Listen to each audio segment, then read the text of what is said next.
welcome, everybody. This weekly episode of Strong Perspective Podcast. I'm one of your hosts, Keith Armstrong, along with Uncle Spoke.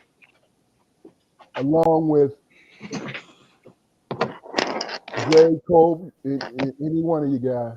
Oh, okay. Okay. I thought y'all was doing it. No. Drake Mullins. Damon. I don't know what he's doing, but go ahead. Okay. Along with. Don't worry about me. Introduce yourself, bro. What up? You say what up? All right, Jay. Drake Mullins, husband, father, Black American. Yeah, I'll follow it up. And Cobia. That's it. And Cobia. That's real. Welcome, gentlemen. Appreciate you guys. Today, we have Ofafu being Ofafo being. See, you know what that dot on the top of the O always throw me off, dog. I'm gonna tell you. I don't know if I should say fo or full or full. You know what I'm saying? Doesn't change the sound of it. You know what I mean? Okay, so it's a Vafo. Now I understand. I stand corrected. No, I'm just joking, but we got the fellas on here, businessmen, great men in total. We appreciate you guys coming on. You know, we have a long history of knowing each other, which is appreciated. And again, thank you for coming on. You know what I mean? Thanks for having us. Welcome back. Welcome back. Yeah, and welcome back, man. You know what I mean? Son, I'm trying to be like Lord Jamal, whack 100. That's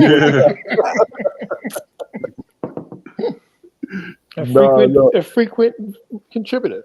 And that's cool too. It's just boy. Them two. It's funny you said those two, both their names, man, cause them some characters, bro. I be looking at them. This wow, they just wilding out. They just wilding. Wilding. Yes, sir.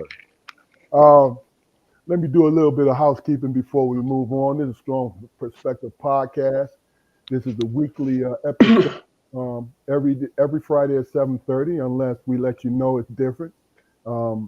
This is about communication. This is about education and interpretation, because interpretation out of the three, I think, could be a major contributor to understanding. The way that you interpret something to someone, the one thing that they understand is where you're coming from.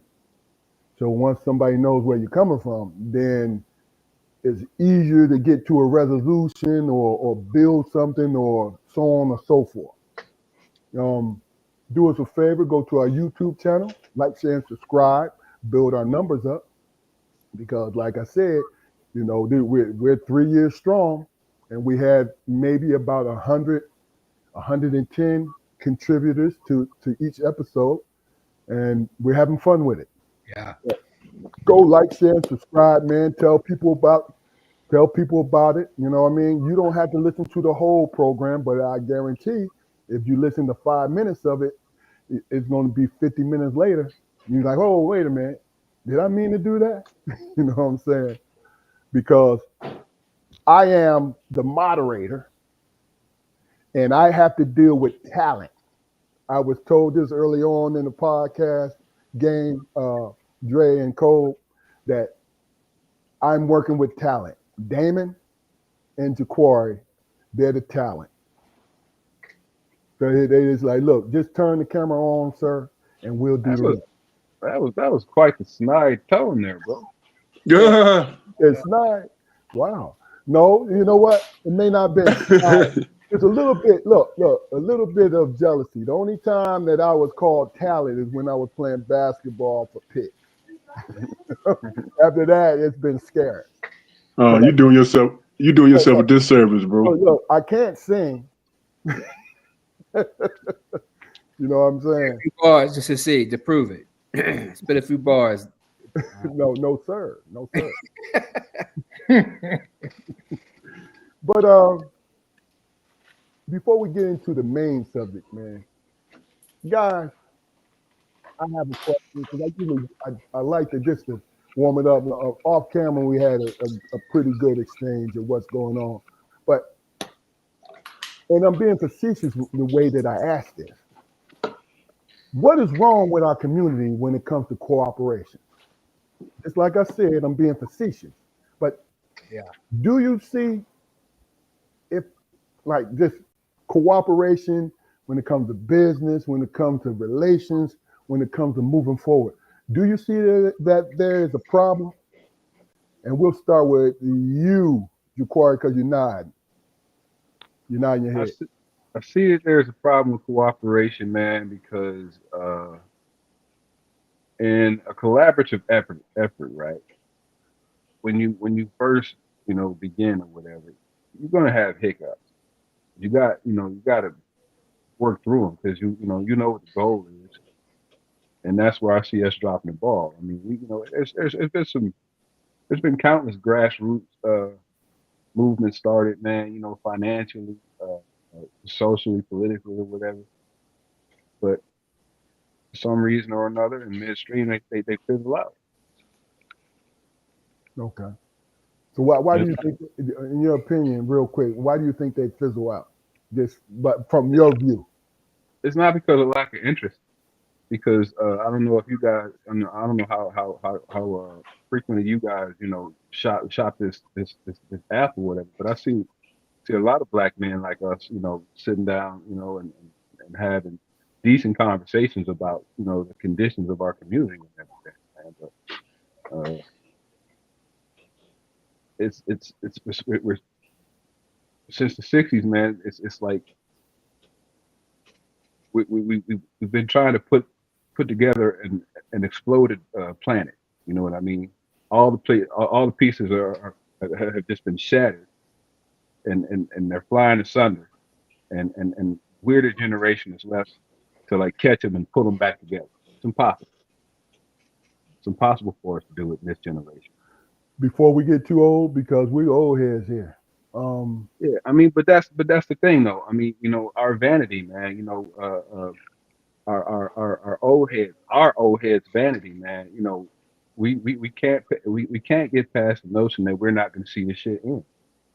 You know, we're farmers, man. We're planting seeds for the future. That's real.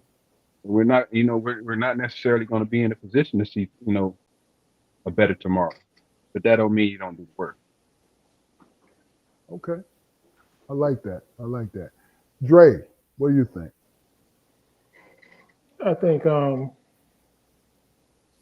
it's kind of like I try to stay positive, right? So I think a lot of times I think it's easy to kind of pick out maybe where you see lack of cooperation.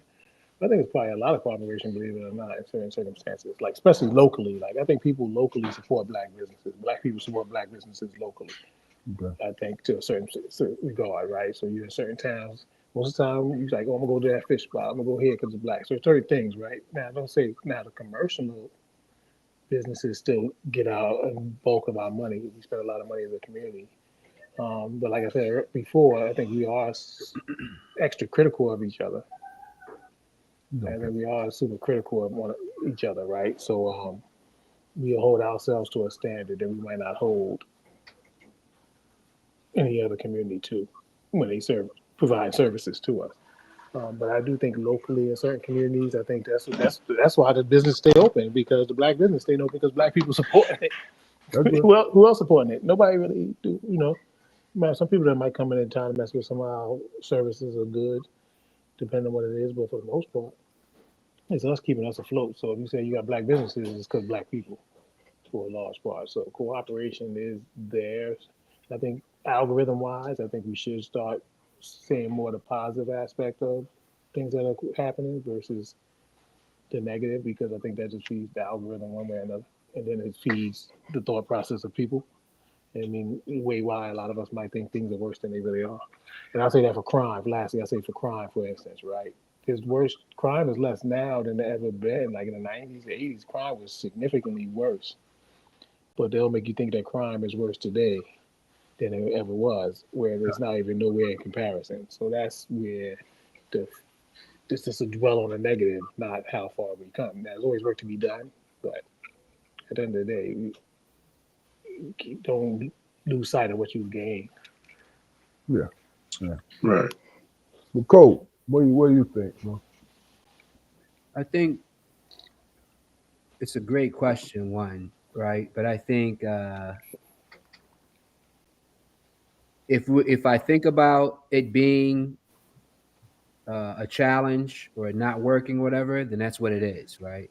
How I perceive it is usually how it is. It may not be how it really is, but if that's only how I perceive it, then that's how it is, right? So for me, lately, I've been really trying to change and getting to more seeing, like Loke saying, being optimistic. Like my man said the other day, he's like being cautiously optimistic, like just being aware that I want to see the positive, so I need to see the positive, right? Even if the numbers, the data is saying it, that we don't collaborate as well as we should, or blah blah blah, I'm still gonna say then there's an opportunity for us to get better, right? I'm not looking no more at just the I'll call it the negative kind of data stereotype to that, or whatever you want to call that. I'm going to look at the positive. So in my mind, where are the people collaborating? Like I do see a lot of Black people collaborating. I see a lot of people saying we should get better at more collaboration, but I would say, yeah, I think it's hard. I will say this though, it is extremely difficult. It is a challenge to collaborate with somebody else, especially if you have different perceptions, right? If my perception, there's 5 of us on here, there's 5 different perceptions of this concept of collaboration. Though we may cross over, we're still going to have our perceptions. We're kind of related in that sense, so it'll make sense to us. But you could bring somebody else in here who's like, man, fuck what y'all talking about. This is how it is, and there is a problem, and they could be hardcore about it. Mm-hmm. And I think that's the challenge, like respecting our own and respecting somebody else's perspective of the situation. I think that's where we still work together for success. Okay. Damon. Hey, I believe. Dre, the dog want to get his voice in, but go ahead. That ain't my dog. One of y'all got a dog? That ain't my dog. Is your dog by? Say your dog know better, huh? My dog. I ain't got a dog. Oh, okay. Oh, okay. I see what you're saying now. This is what I think, man. When I think about it across the landscape, we have collaborated. You know what I'm saying? There's a lot of other people that's benefited from it, man. You know what I'm saying? What I mean by that is that all the things that we march forward and achieve in the world, there are other different communities benefited from it. But the hype is that we don't know how to collaborate. We don't know how to collaborate. We don't know how to get together. I don't think that's true. What I think is happening is that we get discouraged because a lot of our shit get hijacked, man. You know what I'm saying? You know, we put something out there that everybody is feeling, then some other group come in and they get all the attention because for whatever reason, we get discarded and don't get credit for it. So for me, we always trendsetters. We always, be it in business, entertainment, or whatever, we are always that. It's just that we get discouraged because it's not highlighted in our community. You're saying it's not highlighted, and then other people come in and culture vultures come in and do whatever they do, and then we get discouraged. But that doesn't take away the fact that when you look at how we function in this country, who do they always come to first? What do you guys think? You know what I'm saying? What are you willing to march for and support? Always looking for our opinion and our interaction, but we never get the credit for it. So I think we are collaborative. We do that, but we get discouraged because we don't get the credit and it's never highlighted. You know what I'm saying? And especially with our young people, they don't see what we've done in the past. They only see the struggle and say, hey man, when we gonna get together? We already got together. Everybody else is living off that shit. You know what I'm saying? Everybody else is supporting each other based on our hard work. You know, so I would never think that we're not collaborative. I would never think that we don't come together. We do. You know, we about to shut down a major corporation. Target. CEO stepped down the other day because we made a choice. That's leadership. That's collaboration. It's just not going to get highlighted. Right. I mean, it's real. Well, okay. So let me ask you this: what the hard work that you speak on? I mean, I think I have an idea, but name one thing that you could say that we've done that the younger generation has not really understood, that it gives them the freedom to do what they do.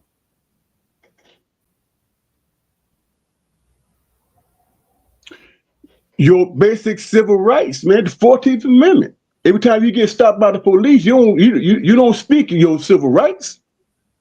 You don't talk about that. First thing you do is, why is you messing with me, whatever. You don't name out the Constitution, the amendments. You don't name it and putting that the person that stops you, the cop that stops you, you don't put them on because the first thing they're going to do is investigate. I stopped them for no reason, but I'm gonna look for something.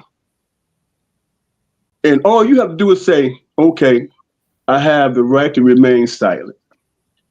Do your investigation without my cooperation. That's what we fought for. That's what we collaborated for. But a lot of us don't understand that. We don't understand our basic civil rights. Is it because we all fell asleep in civics when we in high school? I don't understand. Definitely part of it. We don't know our civil rights. But see, here's the thing, though. We do, but this is my opinion, and I'm coming from the law enforcement side. We do understand our civil rights, but we're conditioned to think that those civil rights don't apply to us. And Because in many cases it did. What I mean by that is, if somebody say is a traffic stop and you exercise it in whatever way, I mean, the person may have an attitude, and it's happened more times than not, have an attitude and come at you in a aggressive energy to get you to comply. Now, when he pulls it, well, do you know I'll pull you out, I'll arrest you for this, I'll do this, I'll do that. When the majority of the time it's all rhetoric, because you do have the right to, let's say, yo, you don't have to, no, you cannot search my car, write my ticket. I've said that thousands of times to people. I'm like, look, even though, and I'm giving you the benefit of the doubt, you don't have nothing in your vehicle, but when the officers say, hey, you think I can do this? Can I search your car? Say no. And he should back down. Yeah, I think that's circumstantial, though. Depends on what time of day, where you at, what part of the road, how many people around. Here's the thing, though, Dre, which makes sense. You follow the letter of the law, guess what you're going to do? Of course you can search my car, man. But guess what? He shouldn't ask you that unless he has reasonable suspicion first. See, reasonable suspicion is, oh, man, I smell a hint of alcohol or marijuana. That's the only reason on this traffic stop, that's the only reasonable suspicion that applies to it at all. I'm giving you game about this. And I've gave many people this, right? So if you know you don't have this and that, yes, you can say, hey, man, no. But you don't think that it depends on where you at what time? But see, here's the thing. See, that's the I'm thing. not ignoring that. I'm not ignoring that.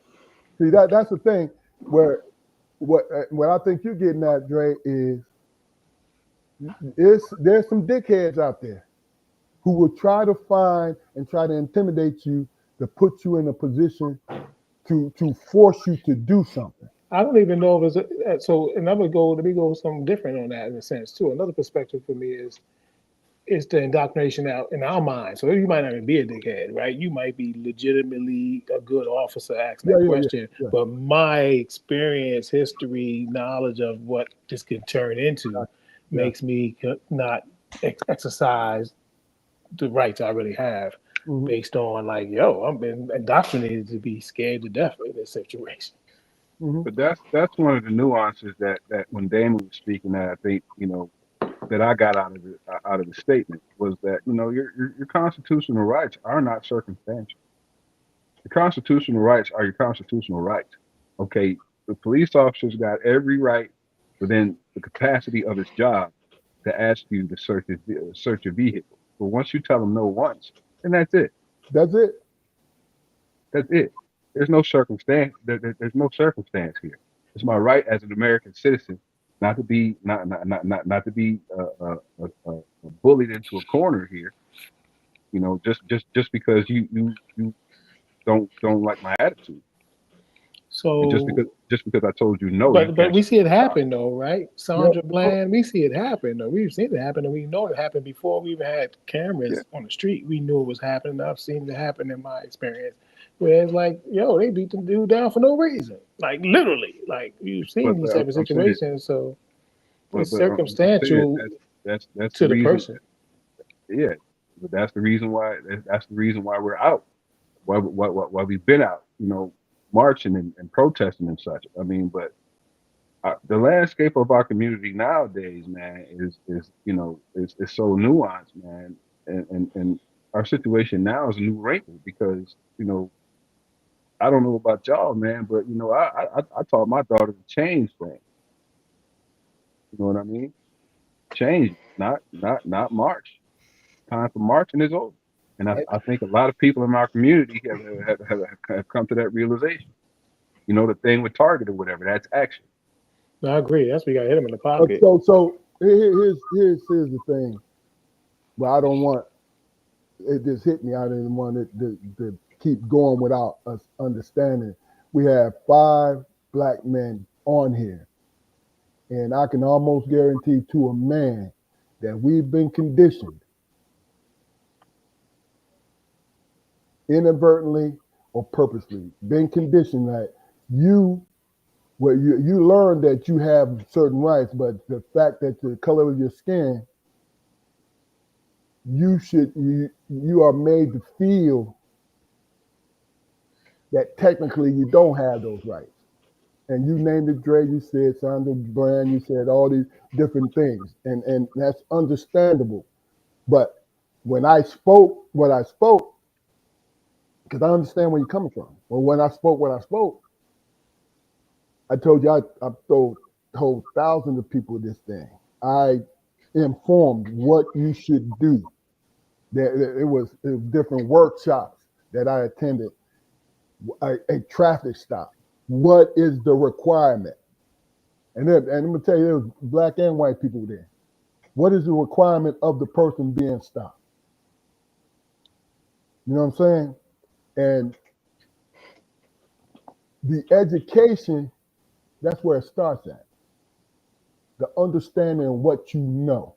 Now, your reality is a different thing, just like you said, Jay. You know what I'm saying? Fluke, Jaquari, Cole, y'all said it. Y'all basically said it. The reality is different from what's owed to you because it depends on that individual who's stopping you.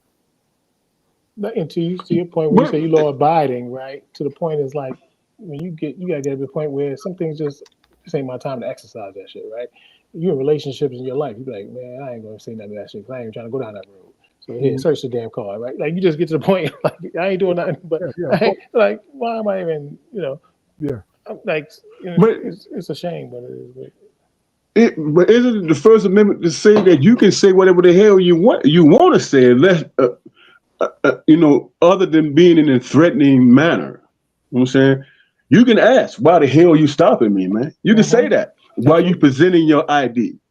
As a matter of fact, most of us have our ID out first. You know what I'm saying? Because reaching while they're there is detrimental to our health, isn't it? So by the time they come to the court, we already got our shit out, and we can, and because of our rights, we can ask, why are you stopping me? I don't care about your attitude. You know what I'm saying? I can care less about it. If it's my contention to stand on my own personal civil rights, I can do that. But I can also sit back and say, well, I don't want to antagonize them because they might be having a bad day. You know what I'm saying? So them having a bad day might cost me my life or court costs and all that stuff. And that has nothing to do with the Constitution, man. So why is me as a black man got to deal with your attitude without you stopping me and realizing that you have to conduct yourself within the Constitution, within, you know, what your job is. So I got to deal with your attitude. Yeah, You know what I'm saying? Yeah, I agree. I think it's human beings, but I think 9 times out of 10, like most, I think I would venture to believe that most cops, I would stay confidently that most cops are good people just trying to earn a living, do what they got to do, take care of their families like anybody else in the world, right? Then you got people out there doing, but it's just like we were talking about earlier. Is what's magnified is that so the perception is the only reality, right? So the perception is the only reality. So 9 out of 10 cops, when they pull me over, I can ask them why they stopped me, and they'll be professional and tell me why they stopped me. But the perception that 1% is larger than it is, right? So you like really like because it stops More every day. magnified. It's shit every day. That cops are having interactions every day, all day, and nothing's coming of it, right? But we kind of magnifying when it does happen, right? And when you look at that, that perception becomes reality. So people think like, oh my God, like I can't take the chance that it's the 1%, right? Is it worth it? But it doesn't take away the original premise Keith asked. What have we, when we talked about, you know what I'm saying, why we can't get together, whatever, we got together in terms of our civil rights, you know what I'm saying, as citizens of this country. We have achieved that, but it's constantly being questioned, be it on a larger scale, individual scale, it's constantly being questioned. And that's where you try to find the fairness in there, man. I get it. You know. And you're absolutely right. And see, and that's what I really want us to take away before we move on to this. And if you guys have something to take away from it, the conversation, let me know. But I got one thing when you finish. Understanding, somebody said it earlier. It's like, look, you know, how fast do you want the stop to go? You know what I mean? I mentioned, you could say no because it's the truth. You could say no, and you know, and they can hit you with whatever, right? But how fast do you want it to go? Do you think it'd be faster if he searches your vehicle and then let you move on, or whatever? You feel what I'm saying? And it's like, it is crazy when you are a part of this country and it feels like a different set of rules. It's a feeling. You feel like that every day, that you have to be accountable to a different set of rules. And then the worst part of it is when you as a community start to believe it. I think you're seeing it though. I mean, I don't think nobody just came up with those feelings. Yeah, I get it. It's before us every It's day. Like experience. I'm a black man. I ain't never been the type dude that made an excuse. So Yeah. like, what might be the mass like that might be happening readily across the board? I don't use that as a crutch to say make an excuse why anything conditions happen in my life. Period. I've never been on that time. No, But man. I cannot take away that the conditions are not conducive. Like, so if this was it's like that Tupac thing, right? I think I said it before. The roads that, I don't even know if that's Tupac's thing, right? But the roads that grew from the concrete. So Mhm. you'll take a rose that grew from the concrete and say, "Yo, roses can grow from the concrete," but the concrete is not conducive to growing roses. Nah. Just because one makes it, don't make you use that as the excuse to say it's conducive for that. No. And then earlier, my thing was on mute. And when you asked Fluke, you said, well, name one thing that we collaborated on. everything. We want to have everything. Everything we got today, we collaborate on every damn Real thing we talk. got today to get it because nobody was giving us shit. I agree. Period. Yeah. Any last things before we move on? Yeah, I want to run something by y'all. And I don't know if y'all have been seeing it, but we've been doing this thing on the Pledge of Allegiance. And Big Dog, you just said it, right? You just laid it out, and that's why I'm saying something now about it. Is that this whole idea of being an American? Because in my mind, if I get stopped, I should be able to handle this like a grown man in America, right? If I got pulled over the other day, and a dude, and he pulled me up, young brother, and he pulls me over and says, "I have a tinted cover over my license plate that just holds my license plate down." He was like, "You can't. It's illegal to have that because it makes you seem like you're trying to hide your license plate." But he pulled me over like I had done something ill, like came out of nowhere in traffic, made it all serious, and he pulls me over for that. So I was thinking like, but I wasn't concerned because I was like, I ain't got nothing going on or whatever, so I'm good. But as we talk about the ones that may not be as kind, I'll say, or respectful, what do you do in that case, right? But I think the thing is, to me, it's like we've been saying, everybody on this call, I'm assuming, I'll say that before I say it, like that we've said the Pledge of Allegiance, right? Like anybody on this call who has never said the Pledge of Allegiance, right? So we pledged allegiance since we were kids to the flag, to the nation, the whole joint, right?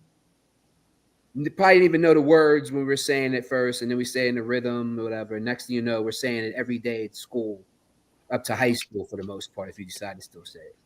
But we're making the pledge, we don't even know what we're saying. So I think that's kind of been, for me, the problem here. Because then everything else becomes our opinions of civil rights, of all type of different rights, basically. It becomes an opinion. But to me, if we say like, this is our home, this is where generations of us have been born and raised, have land, built whole lives here. But yet at the same time, we'll feel okay saying, fuck the flag, all this other shit. Like we push it away. We got different rights. Even if that's the case, by having that mentality of thinking that, then we're going to think we have different rights. There is a different set of laws for us. But if we really started saying, yo, I'm an American, son, this is my home like it's your home and everybody else's home. There's nobody here more American than us. But in our minds, they make us believe that there are people here that are more American than us. But we've been here since you've been building this land here, right? Regardless of the situation or relationship or collaboration, we still been here. Yeah. Right. So wild collaboration, but without us, take us out this mix, is America what it is today? Take the Europeans out as America is what it is today.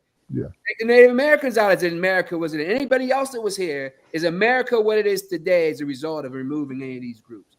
Collaboration, as we collaborate, we are in America today, and the way we make it better is by us being better, and then by taking that pledge on and saying, look, I'm about this whole situation. I just put that out there. It's a good point. I totally agree. Because you have to think about the simple fact that if you love being here, right? Even though this might be the only thing that you know, if you love being here, you want to feel that you belong. It's what it is. It's home. This is home. It's your home. Look, we could say, we're from the African continent. We can say that we were already here. There's all these different theories, different things, and one of them true. I don't know which one is true. I really don't care. This is my home. But also, I want to add this in here, and it's just like, you cooking spaghetti and you got your own special ingredient. The thing I want to add is I love being a Black person. Facts.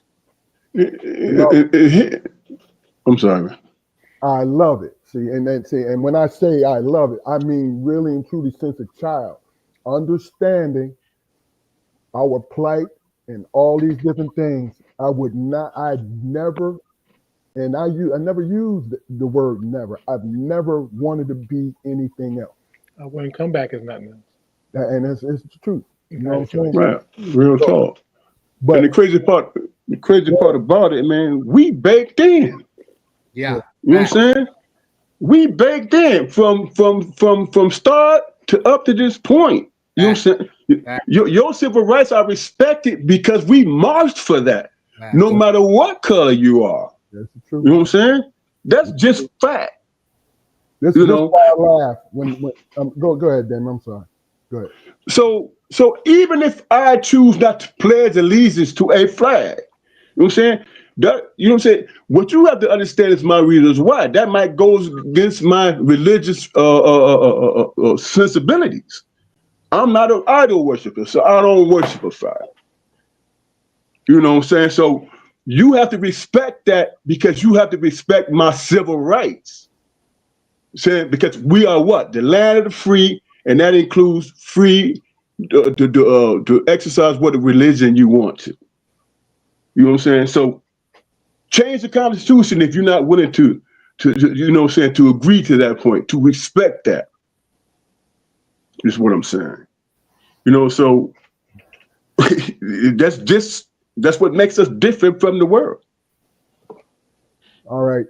Let Chat Live Matter, you know, he's frequent viewer, and he put this up here. I mentioned the word being black, right? And Chat says black is a slavery era term, really you know, a mercantile standard. That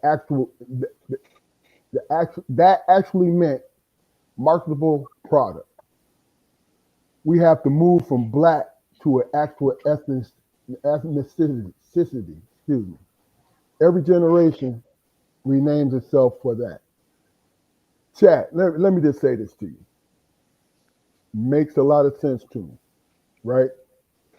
But what I did was, I'm 60 years old, and the word black and I'm proud meant something to me as a child, and it still means something to me now.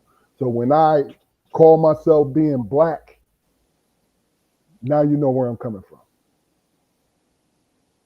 Now, if you accept it or you don't, it makes no difference. I respect what you're saying, and what that statement right there makes a lot of sense. It makes a lot of sense. It puts me in the mind to remember when African American first, because this is us, our generation. When African American, they wanted to change us to African Americans and stuff like that, and it was a big old debate about it. You know what I mean? And Minister Farrakhan had something to say about it, the whole nine. And I'm like, well, look, you know, people will identify with whatever they want to identify with. You know what I'm saying? Like, just like I don't like saying the word, just like the new term YN, meaning young nigga, right? But that's a tag that's being spread now. You know, everybody's grabbing it up now. You feel what I'm saying? You know, so you know, my point is just answering to what Chat said, and not answer it in a aggressive tone, but understanding where I'm coming from when you hear me say it, because I will explain myself.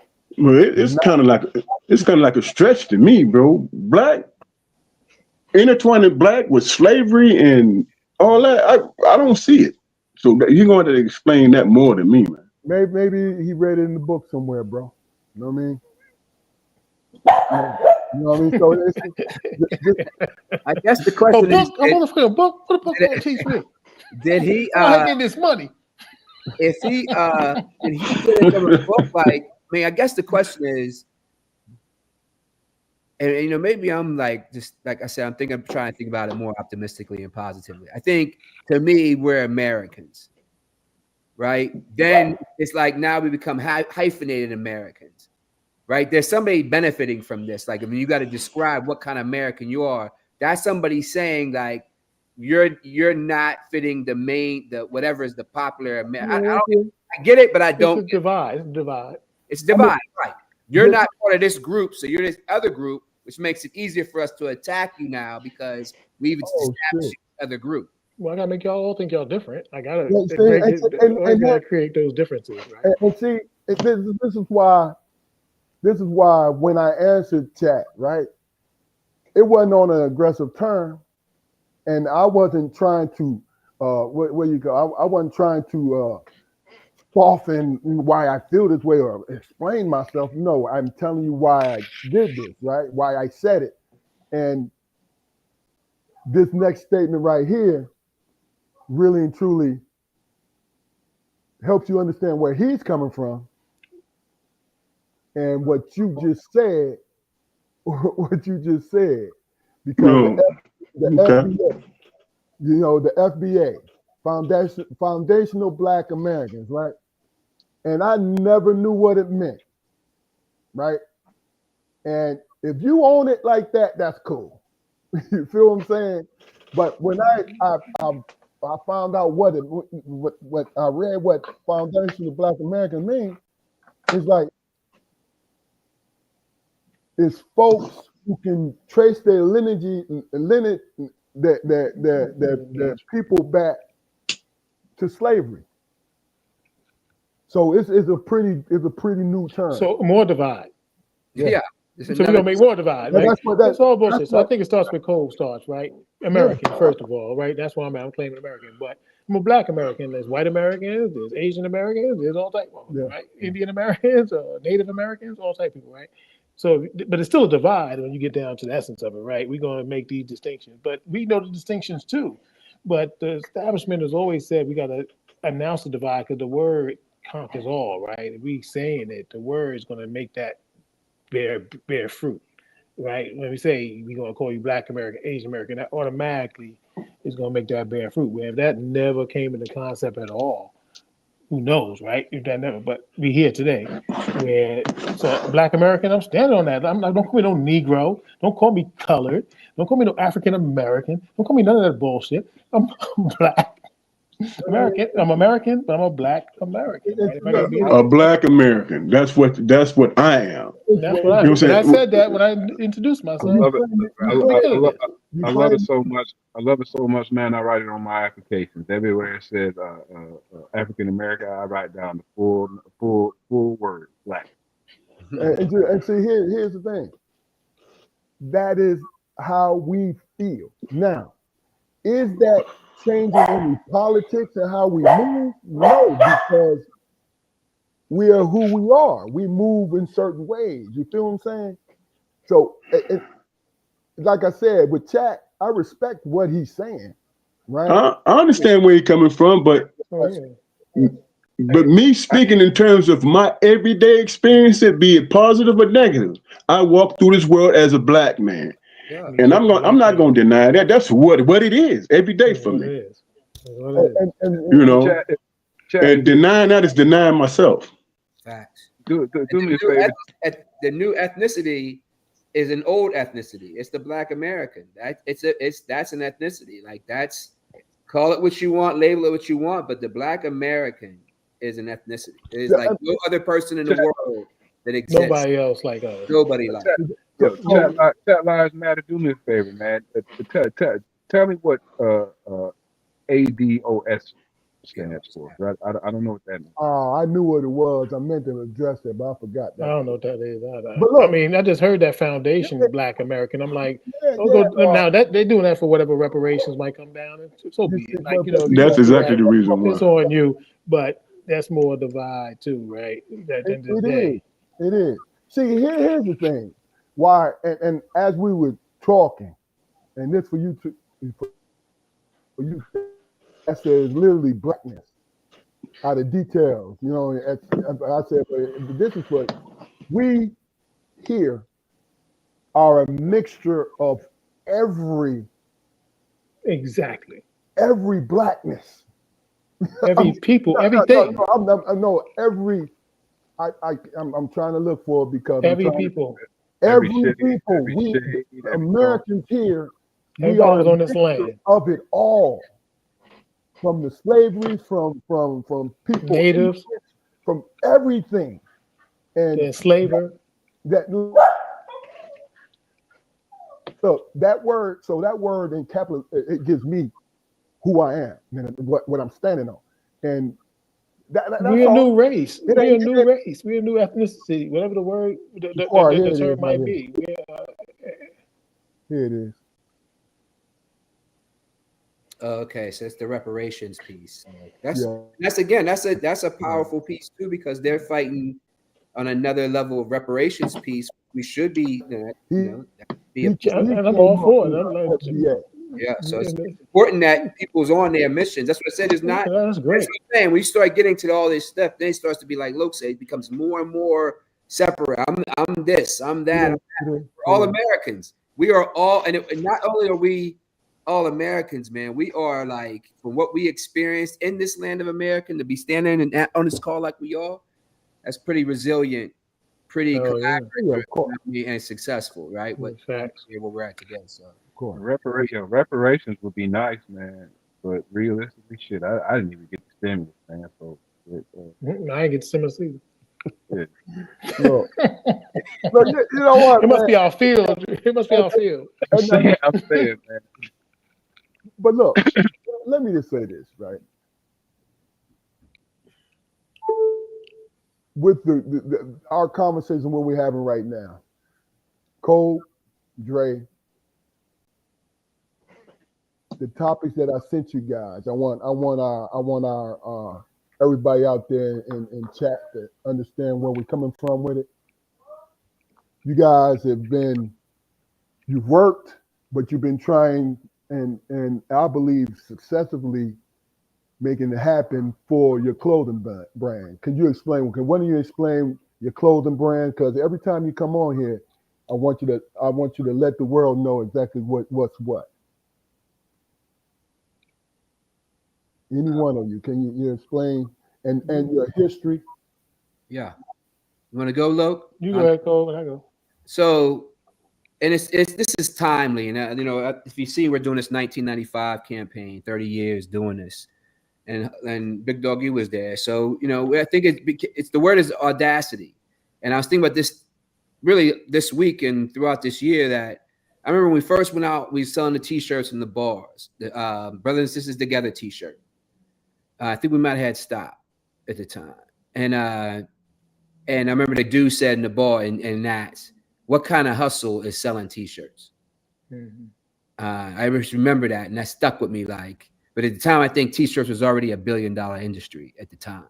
Mm-hmm. And then you look at it today, and think about anybody who's popular, got anything, got a clothing brand, or Shaq's big thing is make a T-shirt out of it. Someone says a statement or makes sense, does something, make it a T-shirt, right? So I can't even imagine what the T-shirt business is today. It's got to be multiple $1 billion industry. Mm-hmm. But when I came in, I saw it as an opportunity to put positive messages in the street again, to kind of slow down some of the crazy violence that we were just, portraying, and it was being publicized at that in the mid 90s. And you gotta love it for the fact that so many Black labels were created at the time. Were being created, Black entrepreneurship was speaking about Black Americans, Black entrepreneurship kind of took that kind of bigger jump where you had a lot of, in hip hop especially, with Big Puffy getting Bad Boy and Jay-Z starting Rockefeller, his whole crew, all the crews and Wu-Tang, everybody, Blacks had ownership now. They're talking about their own stuff based on the history of all the genres of music that came before us and the dealings they had with the music industry. So anyways, basically, long story short, we had artists in-house and got everybody together and decided to start make it formal, create T-shirt business. It wasn't a T-shirt business, let me make that clear. It was a lifestyle business. The whole thing was the idea of putting out these T-shirts, Brothers and Sisters Together, Stop the Violence, family, unity. Everything else that we did was to help change the view of what people were seeing. So maybe change the algorithm back then. Basically then we was impacting the algorithm that they weren't even using the word back then. We was already kind of impacting it. And so fast forward 30 years later, we really are saying now, like, we're way more than a clothing line or a t-shirt business. We started off as t-shirts because t-shirts was easy, inexpensive to manage, and it still broadcast the message, right? It was a vehicle that you didn't have to talk to every single person you walk by. You could get them a t-shirt, or if they buy it and they're wearing it, someone else is going to talk to them. And that's how it grew. And that's how it's grown today. I think some marketing we did, but overall it's grown by word of mouth more than really anything else. And again, it's the whole idea of collaboration, working together, one for all for one. And from this, we know it's tough. You was there, big dog, like to run a business, not being like the whole idea of just business, right? It was more like spreading a concept to make the world better, make our Black communities better first. But that by making our Black communities better, it makes the world better. So the whole idea of one for all for 105 is just that, like to have these conversations to help move us, continue to evolve our culture that started from whenever it started here in this land into where it is today. Okay. So, you wanna? Nah, you kind of said it all though. It was definitely the thought. I know I was thinking back in the days, like the opportunity to build institutions, right? I said our community, we kind of suffer because we don't have institutions.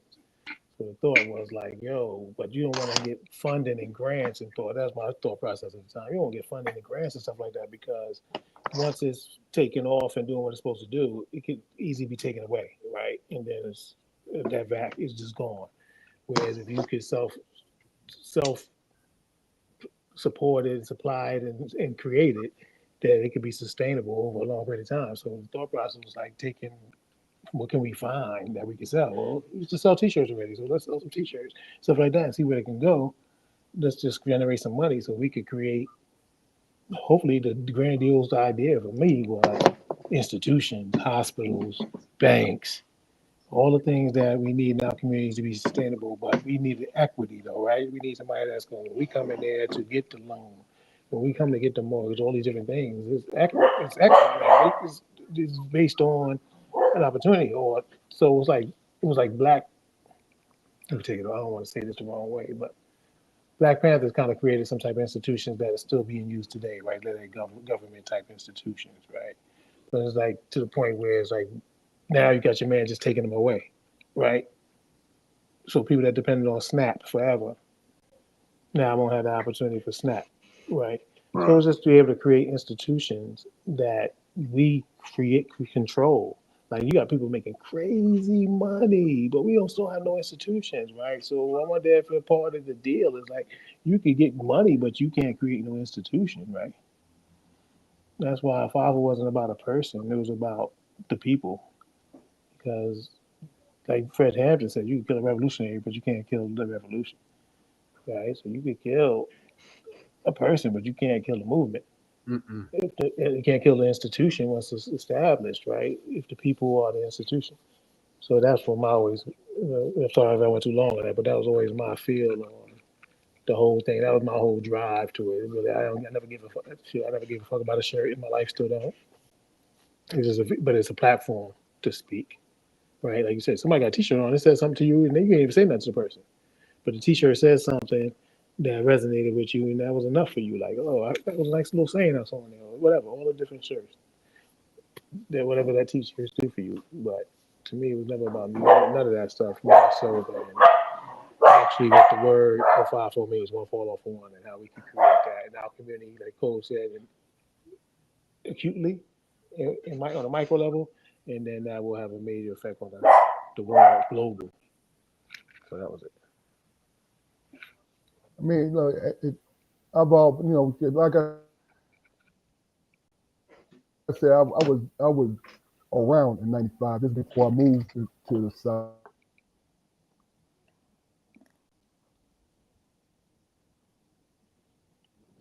You froze, Phil. Yeah, I like what you guys are doing. I say I I love the I love concept that what you guys were doing. You know what I mean? So I wanted to be a part of it. You know what I'm saying? And this is why, when I found out that you guys were still going strong with it, you know what I mean? Because of course, Was it ever a period of time? Now, Damon Jacquari, do you have anything to say before I ask my questions? Your impression of what the guys were saying? I appreciate you guys' commitment. You know what I'm saying? It was more than just business. It was a movement. Sounds like to me. Yeah. You know, and I appreciate that. You know, hell, the name says it all. Yeah. You know, and y'all been doing it since what, 96? 95. 95. 30 Man, years. that's 30 years, man. That's Years. commitment. Commitment. You know what I'm saying? It's So been a tough, it's been a tough 30 years for real. It's been rewarding, but it's been that's what I said about the question about collaborating. It's you gotta be you gotta be in your space, like, because it's constant, because you're working with so many other people. So it's like your ego, your pride, and openness to learn. Like, and I think that comes with age over time, having these experiences. Mhm. I really was like, had I been like this when we were younger, when we started, I wonder how far we all would have gone. But I think because you're young and you're trying to, and you're starting careers, you're interested in something else. You may want to move to a place, starting families. It's even tougher to collaborate with ideas and keep something going. But I think I'm just to your point, Damon. I think I'm excited that we've made it, that we can say 30 years later, we're still pushing the same concept, same design, evolved, but there's still the stylized letters, the look of it, the idea of it. I mean, we got a whole like archaeological view of it that we dug it up. That's why it's broken. And, so we're bringing all that into it. So it's an opportunity really to continue that artwork that we started in 95 and then the mission that we had. So to your point, like it's exciting to be here, to be able to do this after 30 years. Right. Respect, bro. I wish I had a dictionary handy, man, so I could look up the definition of collaboration. Because to me, collaboration doesn't necessarily mean that all parts are working equally, towards the same goal at the same time all the time. Okay, sometimes during these efforts, even though you may be putting up the lion's share of the effort or whatever, you're gonna have to pick up somebody's slack. And that doesn't take away, from the viability of the project. Sometimes it takes certain people to put their blood, sweat, and tears into something to make it work. That's a collaboration. This podcast, for instance. I mean, 2 shows ago I wasn't here, but the show still went on. It's kind of like what I alluded to earlier. When I said that when the movement is started, it's going to be ugly. It's going to be rough. But 30 years later, and I wasn't there, and I don't know how smooth 30-year transition was for you guys, but we talking about 30 years. I mean, it's a lifetime. Yeah, facts. That's the kind of stick to itness, man, and the tenacity that we have to apply to our condition here. Yeah, and I think that's what we're saying too, Jacquari. Like that's what Ofafo is. It's like it's a bunch of people of all races, of all cultures, of all ethnicities, but we're Black men that created this, and we did it specifically, intentionally for our communities, for our people to get better, because we know that struggle.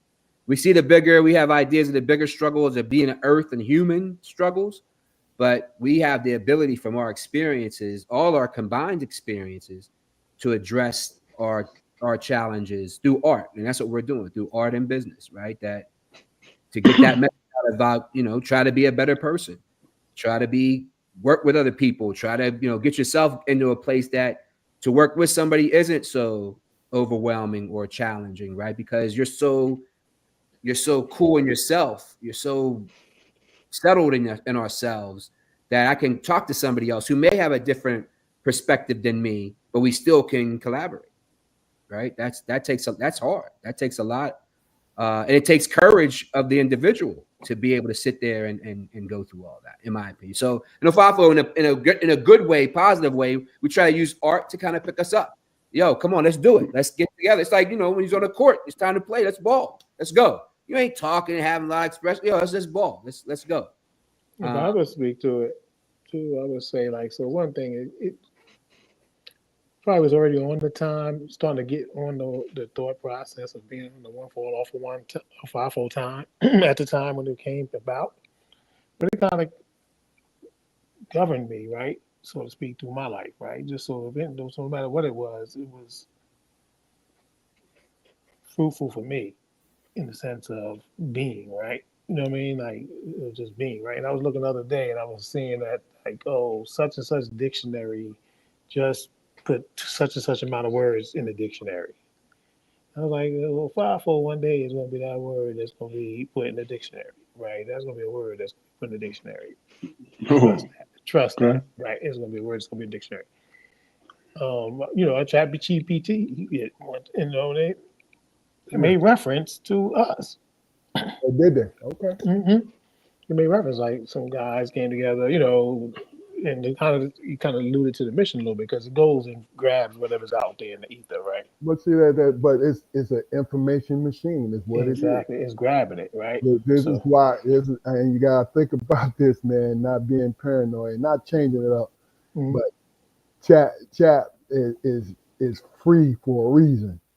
You know what I'm Absolutely, saying? To get all the info, right? Get all the information. Get all the info, right? That's the testers they're giving out, right? Like, I'm gonna get you. Your shit. I'm gonna put this up here. Go ahead and finish, Dre.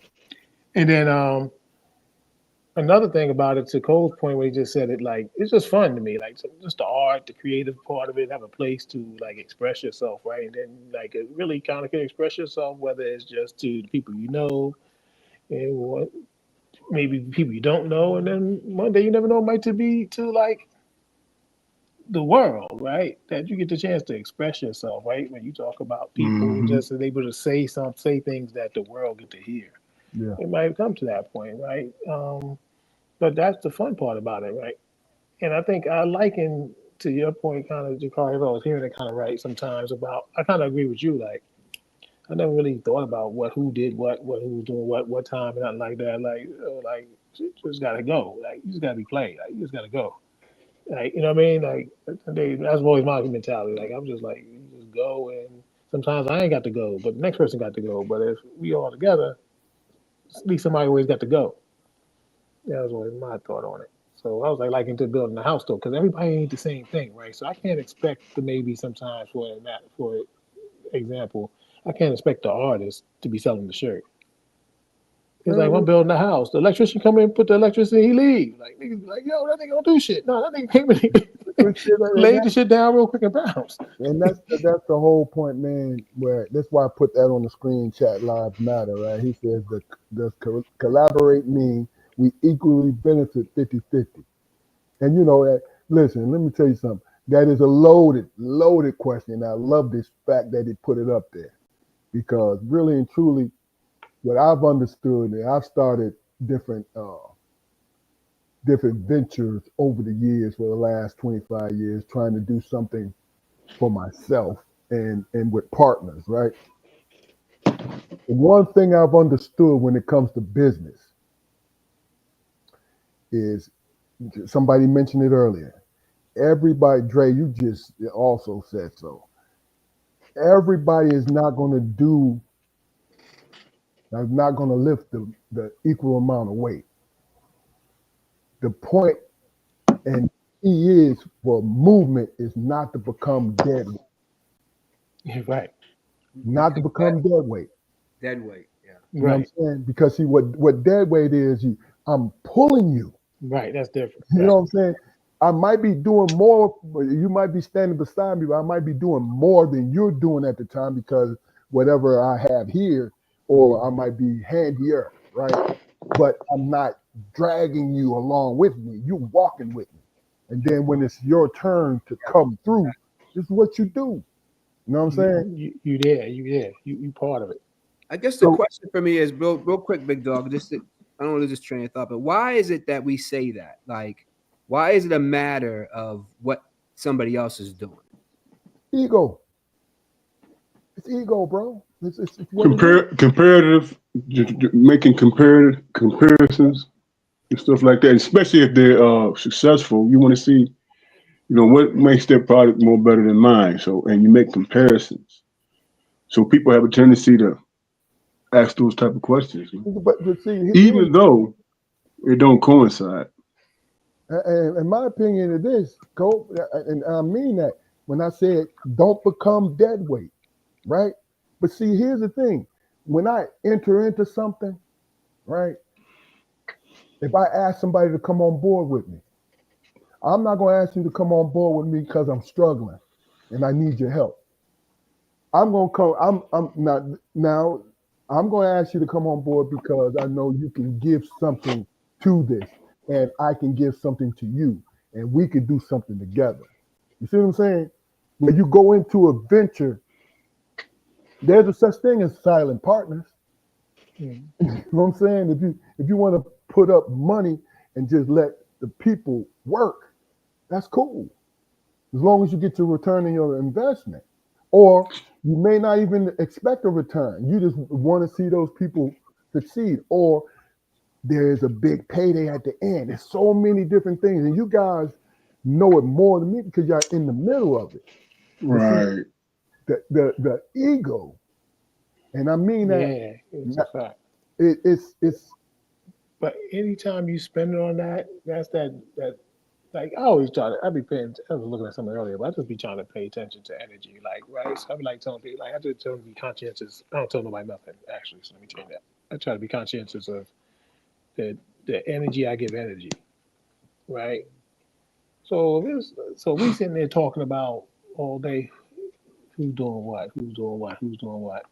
What part of that is a creative process, right? Right. Like, at the end of the day, like that should just end up becoming contentious. yeah. Wasted time to a large extent, things of that nature.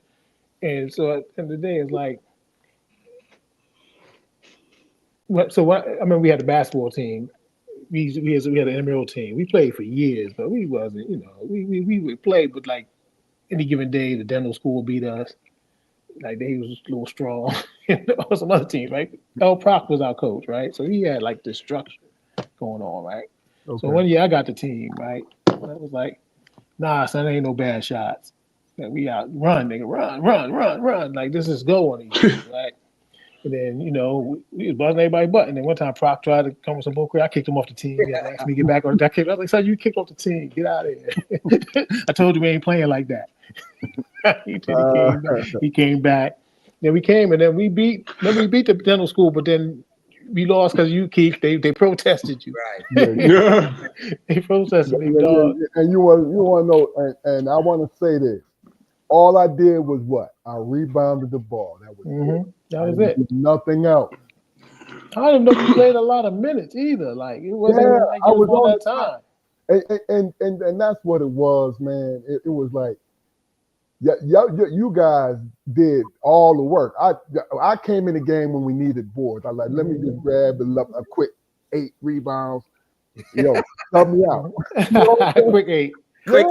Quick 8. That's why they protested. Exactly. When I think about it now, they might have had a to make it so bad, it was all defensive rebounds too.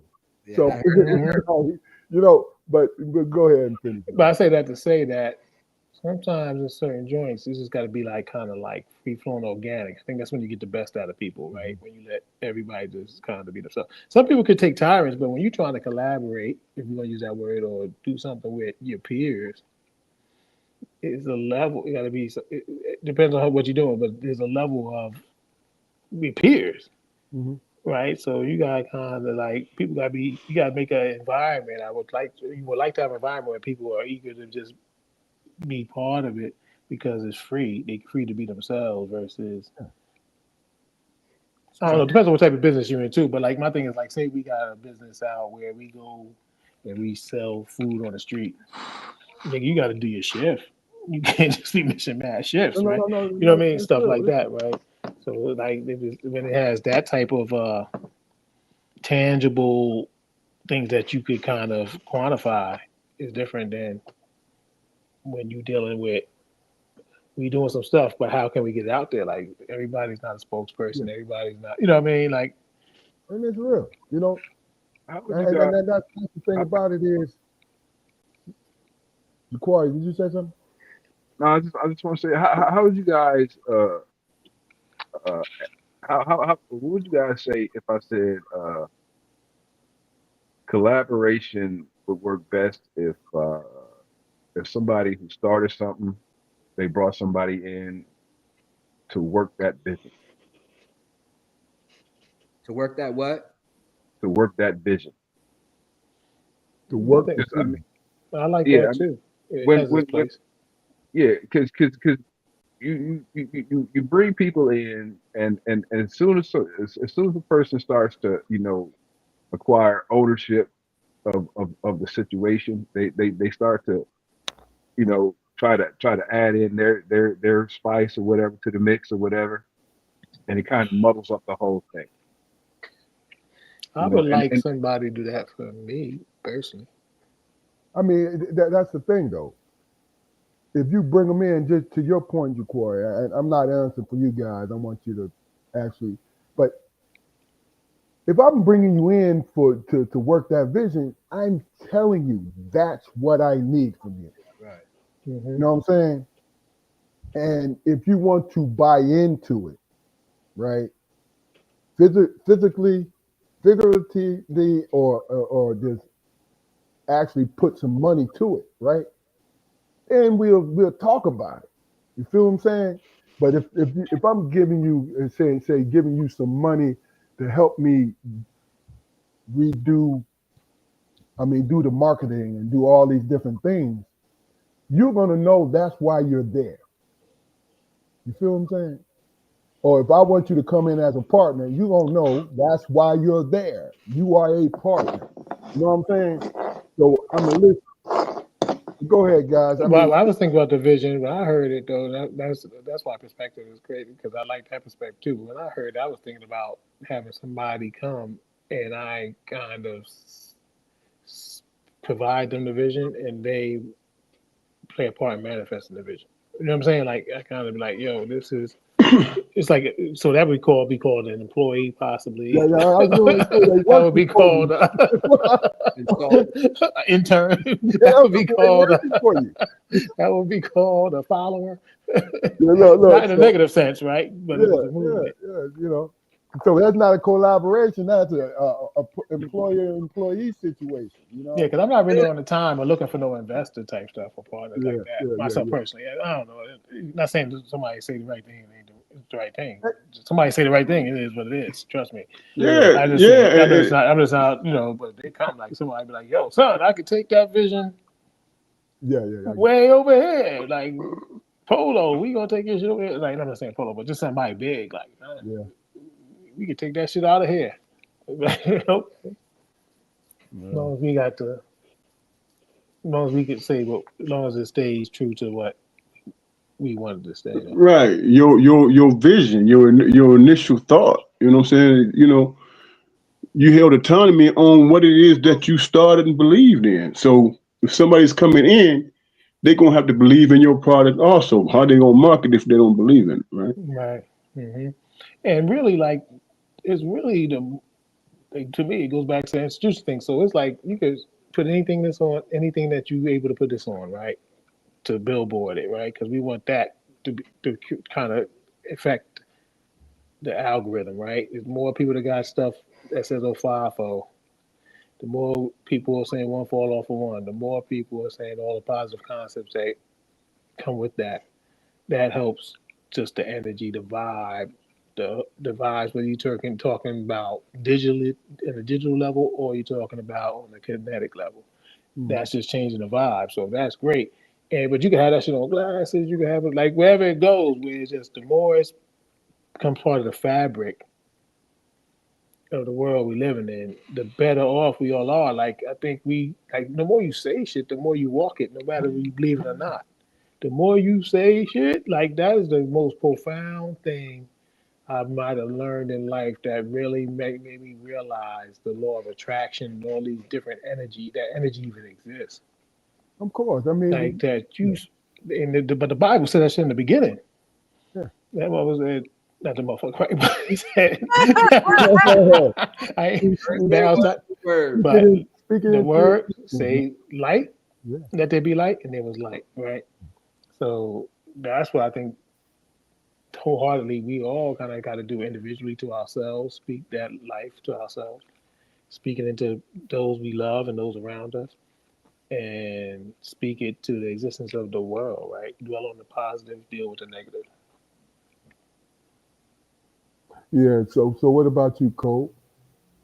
I think I wanted to go back to what you said about the lack of better words, boss and the employee, but I say that's still a collaborative experience, right?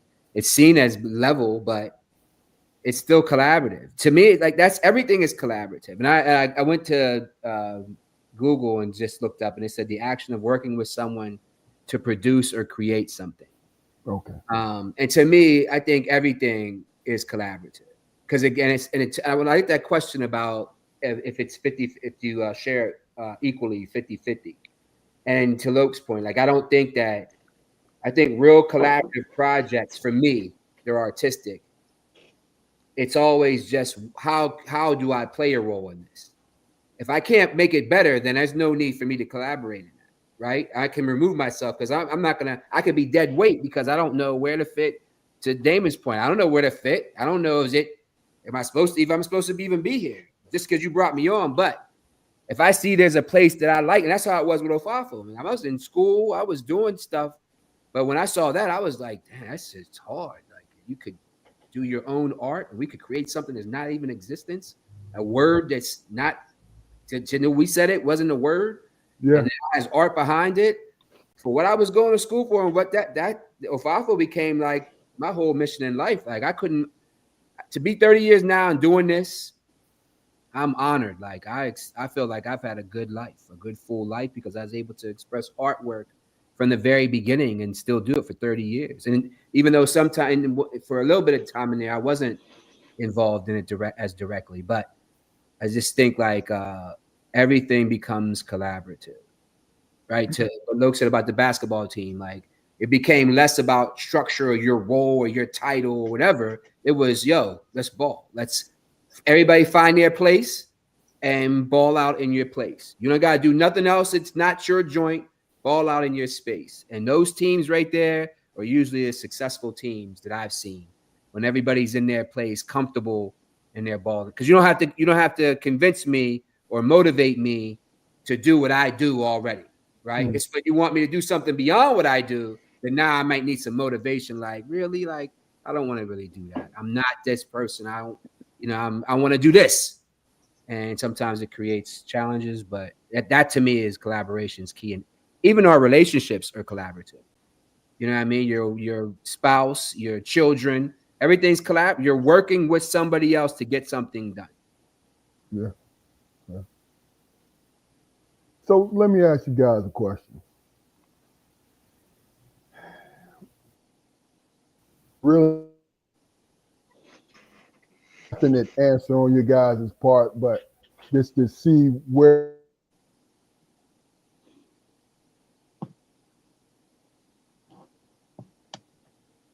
to see where you are as far as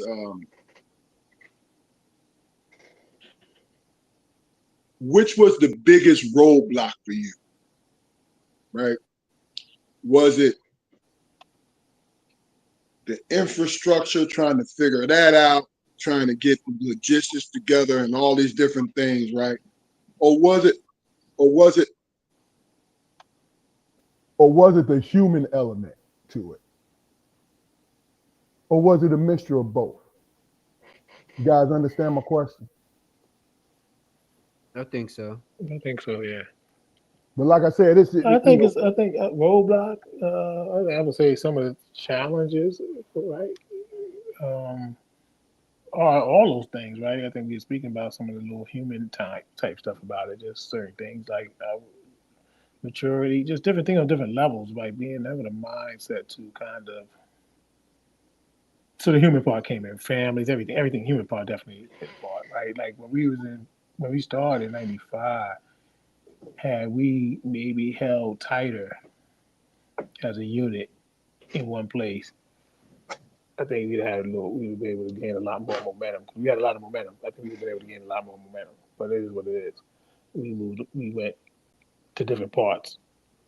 I went to New York, went to Atlanta. Everybody moved, went to different parts of the country. Bugsy and Corey and them, DC. Everybody just went different places. Then what did you say? The other part, you said human element. You said what? Like infrastructure. I think that could always play a part. I think the biggest thing that was if you're talking about having reached maybe the levels of our contemporaries at the time, if you would say like the Fubu's or whoever else was around that we was around at the time, is that we probably had to just stay together a little longer in that one base. Pittsburgh. Yeah, Pittsburgh, that one base. And I think we could maybe reach that. But I don't really regret any of that to any extent because I'm here today alive. We all alive and shit. Like, so I don't know if we all be alive. You don't know where that road. I know where this road is. We had on this road, but I don't know where the other road was at, right? Yeah. So I'm not even thinking about that road.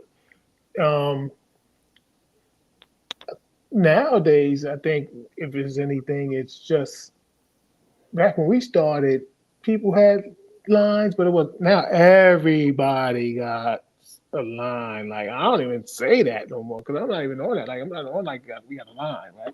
But everybody got some shit, right? Like who don't have a joint? It's like everybody rhyme too. Everybody a rapper, right? It's like it's saturated, right? So the only thing that really kind of you got to be true to the game, and you can't cheat the game. But then you still, no matter how much you invest, not to cheat the game, and the best you do, you still got to kind of get validated in this day and age. Mm-hmm. If you want to go big, you got to get validated by some type of entity, individual or something. Otherwise, you just be making nice shit. You might do enough to be nice and do your thing, and that could be it. If you love what you do, that's great. That's good in itself.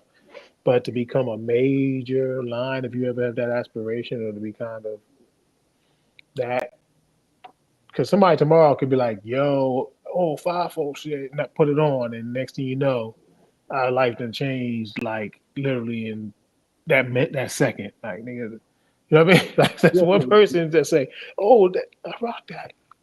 Put it on Ricky Ticky, and it'll explode. You know how it is.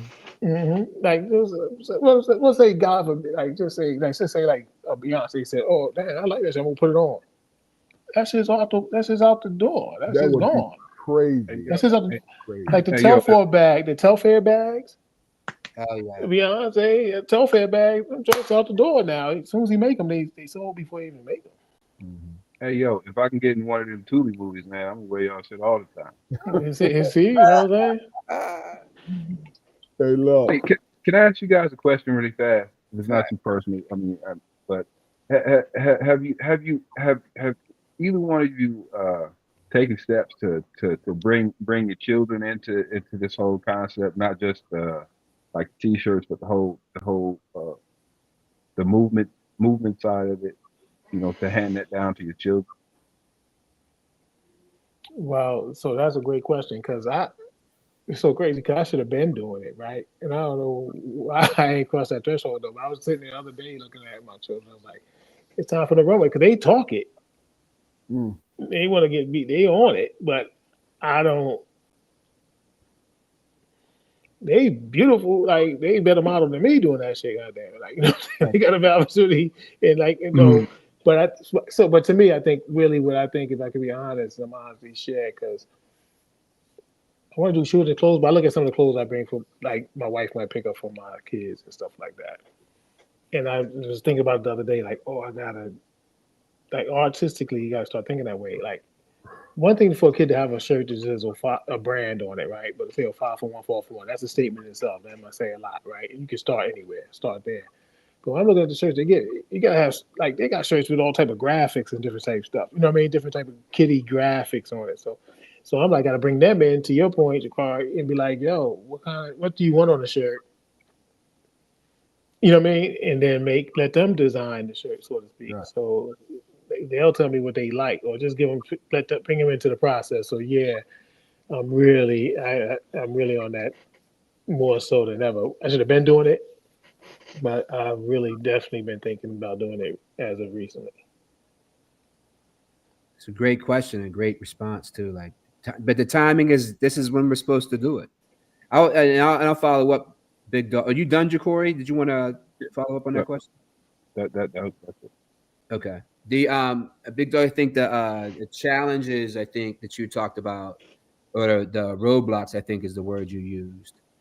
I didn't really see like in '95 in those years before we kind of all moved. I never saw anything as a roadblock as much as I saw like opportunities. It's always been opportunities. It was more like, I think it's probably been more like a certain sadness, if I can use that word, that we all couldn't be together. You know what I mean? That we all didn't stay in Pittsburgh, where we created it. And that's why I said I don't see it as a roadblock, because we literally were at the ages where people were getting married, graduating, moving. So we started at a time when everybody was like in the most chaotic space, where like, 1 minute we're all there and the next minute cats is like in different cities. So the whole thing, and there was no plan. We didn't sit down and say, okay, we're moving here, we're moving there, because we're all, mid to late 20s and getting our lives together. So to me, there was no roadblocks as much as it was just change, and it was just adjusting to change. And then, kind of having that kind of wishful thinking that, wow, if we all stayed in Pittsburgh just maybe another year, we could have, made this a lot more efficient and probably had greater success. But to Luke's point, that was what maybe in my mind could have worked, but that obviously wasn't the plan. The plan was for us to go out and spread it just like we've done it by moving to the cities we've moved to, doing the careers we've had and having the families we have. I think has brought us to this point. We're on this call now, fielding these questions. You still here? Yeah, facts. You ain't going nowhere. Long after we here, Ofafo still be here. Facts. It's here now. It's here. It's in the ether. We're going to do our best to make it do as much as to permeate as many areas, people, and other entities as possible until I'm not breathing no more. And then, to each is anybody else feel the same way. And then, but once it's there, it's established. It'll be in the dictionary soon. I'm telling you why. I mean, the fact that when Cole said it, he kind of reiterated your point, Dre, where basically a word was invented. It was invented. So this is one thing that you guys can say is when it comes to originality, you live and you breathe it. Mm-hmm. You know what I'm saying? And all for one, one for all. You know what I mean? All for one. I'm sorry. All for one. Three Musketeers. Musketeers like the motherfucker. Fact, but that's the wild story too, though, Big Dog. Real quick, is like the whole, like what you just said. Ofafo is mathematic, right? It's an acronym from the word "one for all for one." It's spelled the same way forward and backwards. Yep. It comes from Alexander Dumas, who was a Black French writer who wrote the Three Musketeers, whole little shit. His father, a lot of the story in the Three Musketeers is based on his father was one of the first Black generals that ran with Napoleon. Like the whole shit that I'm telling you, there's depth to the whole thing. But we're now just starting to get out because AI allows us to be able to tell this story and the way we tell it. So that's what I'm really excited about, that there's so much depth to it, but we just say it casually as one for all for one because it can be overwhelming in these initial stages. But we're going to start releasing the depth, the whole story behind the whole finding of it, the concept, how powerful the concept is, how it goes good or bad. Like if people use it for evil, it still can be successful for. It's how you decide to use it, positively or negatively, right? It's just an energy that we all have access to, and we use it every day. But It's just how you use it, and what your outcome, your goal is. Easy down them stairs, Lo. I know. Yeah, especially in the dark. Right. Yo, Cove, I put this up here for you. Chat Lives Matter.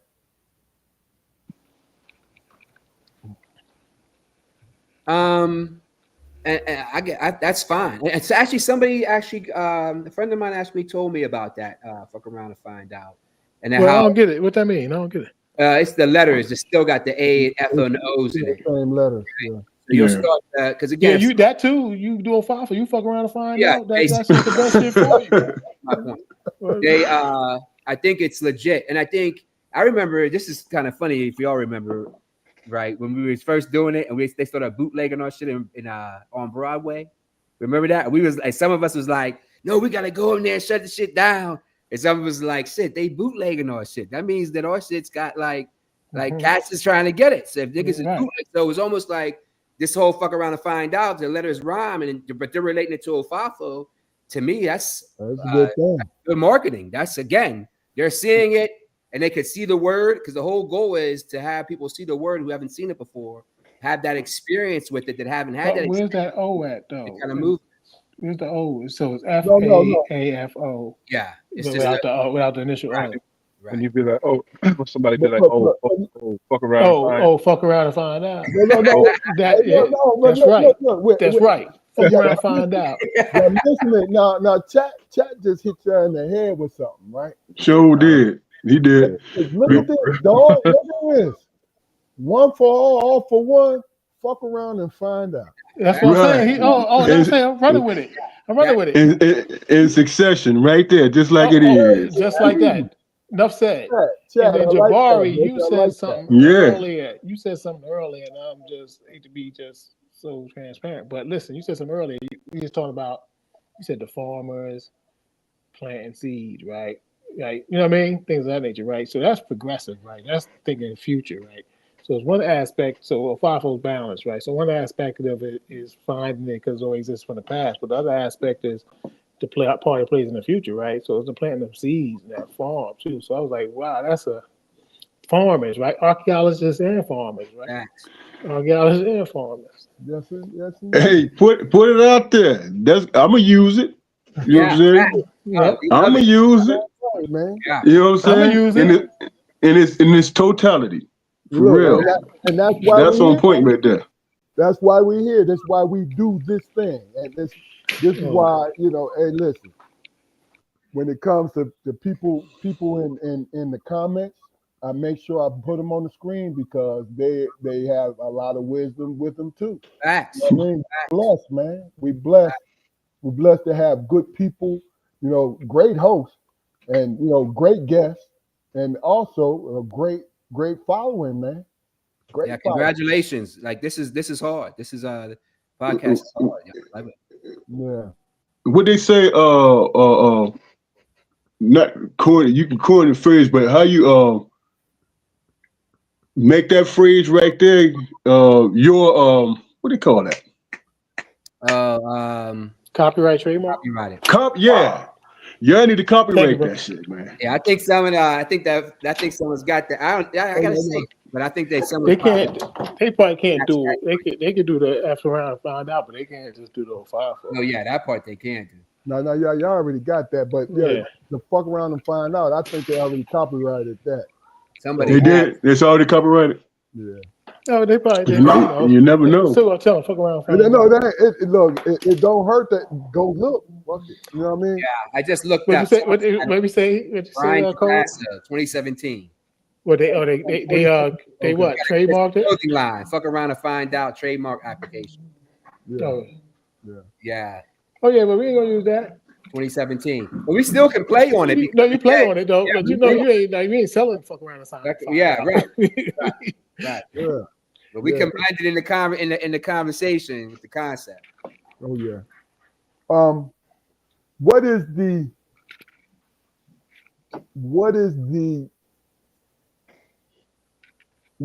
moment?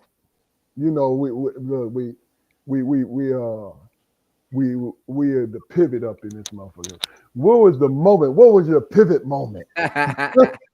You saw they had Obama on the pivot? Yeah, I saw that. Yeah, that's that. ill. That's hard. Yeah. Who's pivot? That's Ryan Clark. No? Yeah, Ryan Clark and Fred now. But what was the moment? I know it's many moments, man. But what was that first moment with you guys that like, damn, I'm where I'm supposed to be? I'll say it. I'll never forget it. When Loke came out the room, the day I remember in the meeting, we said, everybody go back and think of a name that we could call it a business. Because we was 13 brothers at the time, right? We was 13 brothers making a little marketing shit, but we was like, we should make a name. When Loke came out the next day and said, Ofafo, I was like, yo, son, you took that? Where'd you get that from? Like, where'd you find it? He was like, no, that's one for all for one. I was like, you sure there's nowhere else? You didn't have the internet at the time. You just go on there and Google it and be like, oh, where's it? It was like, it was just so hard to believe. Like, oh, he just came out of it. It was like, you got that from the books you be reading? Right. I was like, where'd you get that? And he kept saying, no, it's just the acronym. And right there, I was like, yo, son, this is, Look, you see me doing this the rest of my life, yo, for real. Before you go, Dre, here's the funny shit. When he told me, right, you know how Dre, he tried to be nonchalant about some shit, right? And he whispered it. He said, Ofafo. I said, huh? Ofafo. And then he hit me with it. I was like, oh shit. He said, and he had this proud look on his face. I was like, man, you got one. Yeah. That's some real shit right there. You know. Yeah. But go ahead, Dre. I don't even know. Let me think. Like at a certain time, like really, I think one time, like we were down at BET, right? And I didn't recognize at the time because I realized, but I was just running through BET like I had a badge. Like I was walking in every room, just walking around. And then when I walked into one room, and it was like some chicks in there. It was Malik Yoba and Juwan Howard. And as soon as I walked in the room, I was just wilding out there. I was just running through rooms. And Malik Yoba said, yo, that's you? I just had my shirt on yesterday. I was like, oh, shit. What? Like, wow, son. And that whole weekend, though, just the way people was taken to us in there, like they just as a BT, like we was like carte blanche in there. So that shit was kind of crazy. And it was that whole around that type of stuff. Like, and then when I looked at Teen Summit, I was trying to sell some hats or something. I was trying to sell some stuff to Mo Gear in Pittsburgh. So I'm down there. I'm trying to I'm trying to give him the price. So we negotiating. So I don't even know yet, but then Marty from Pittsburgh, he come in the joint. He like, yo, Trey, I just saw you join on Teen Summit, son. I was like, Mo Gear was like, give me that. Yeah. Give me all that shit right now. Give it to me. I'll take it. I'll take your price. You put that shit in the window and everything. So stuff like that. That was definitely. I was like, wow. I'm gonna tell you what tripped me out was. I don't know where this picture was. Was it on one of your pages? But when Bobby Brown was on the bike with Whitney. Yeah, that's L2. That was another time. The L with a Ofafo. I was like, oh shit. Yes, sir. Yo, we seen that. That threw me off too. That was bad about because we gave him the shirt one night. He put it on that night. So we got a picture of him wearing it that night. But for him to now be later on his own time wearing it still, that was crazy. That was crazy. A lot of those moments, yo. Yeah, we do have a few of those too. But see that's that grind though. I mean, and then you got the kind of personalities you guys have. See, for the last hour or so, just in case anybody noticed, this is still your information. This is still your website, right, guys? Yeah. Good. That's good. I want guys, people. I didn't want it to go unnoticed. Man, go on to the site. The fall line about to be coming out in the next week or so. So it's gonna be some new stuff up on there. You know what I'm saying? Then we got the US 25 collection, which is a celebration to the Black American. So we got the American flag in there, but it got Black Americans in there on motorcycles and on bikes. It's like a little graphic collection that's a little artistic, nice. All right, well, let me do this then. That's the artistic level. Concept. Is it a collaborative thing, man? Who's coming up with? Because let me tell you, when I go to your website and see the different things, I'm like, damn, that's hot. Who's coming up with these things? You know what I'm saying? Do you have somebody on staff? Is it you guys? What the fuck is Oh, going it's on? us. It's us. Let 'em It's know. just all us. Right now, all of it is just us. Okay. It's just us doing everything. Like if you look at the website design, if you look at the shirts that are being up there, that's just all out. That's just us. You know, at this time, currently Yeah, putting that out. but look, let me tell you something. I'm gonna keep it a buck. Unless you find somebody who's just on some Michelangelo type of shit, right? The concept that you guys are coming with, and I'm speaking from my old, I'm just fashion. Y'all got some great gear up there, man. It's fantastic. It really is. Yeah. Yeah, I appreciate that. I just want more people to be aware of it. Like, one of the things is right. Just being transparent. Let me ask and pose a question. How are you guys with buying things online? So what do you like? How do you go about that? Like, what makes you? Do you buy online first of all, and then if you do buy online, what's that process look for you? Like, what are you looking the person that you're buying for? What do you like? What makes you buy? What makes you press buy? Jacquard, you could go. Well, I mean, especially since COVID, man. I'm a compulsive buyer. You know what I mean? So if I look at it and I take a liking to it, and I do my math in my head, and I make the purchase. Man. And if it's got a message to it that makes me feel good, so much the better. I spend so much money on ordering things that I don't use. But if I was to do business with y'all, then I would definitely be wearing it. Damon, what about yourself? For me, it's all about it's all about convenience, man. You know, I can order what I want without getting out of my chair. You know what I'm saying?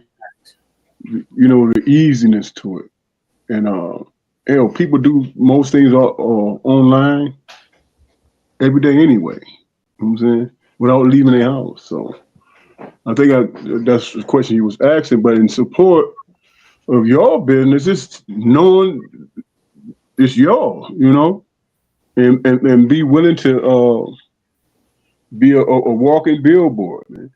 You know.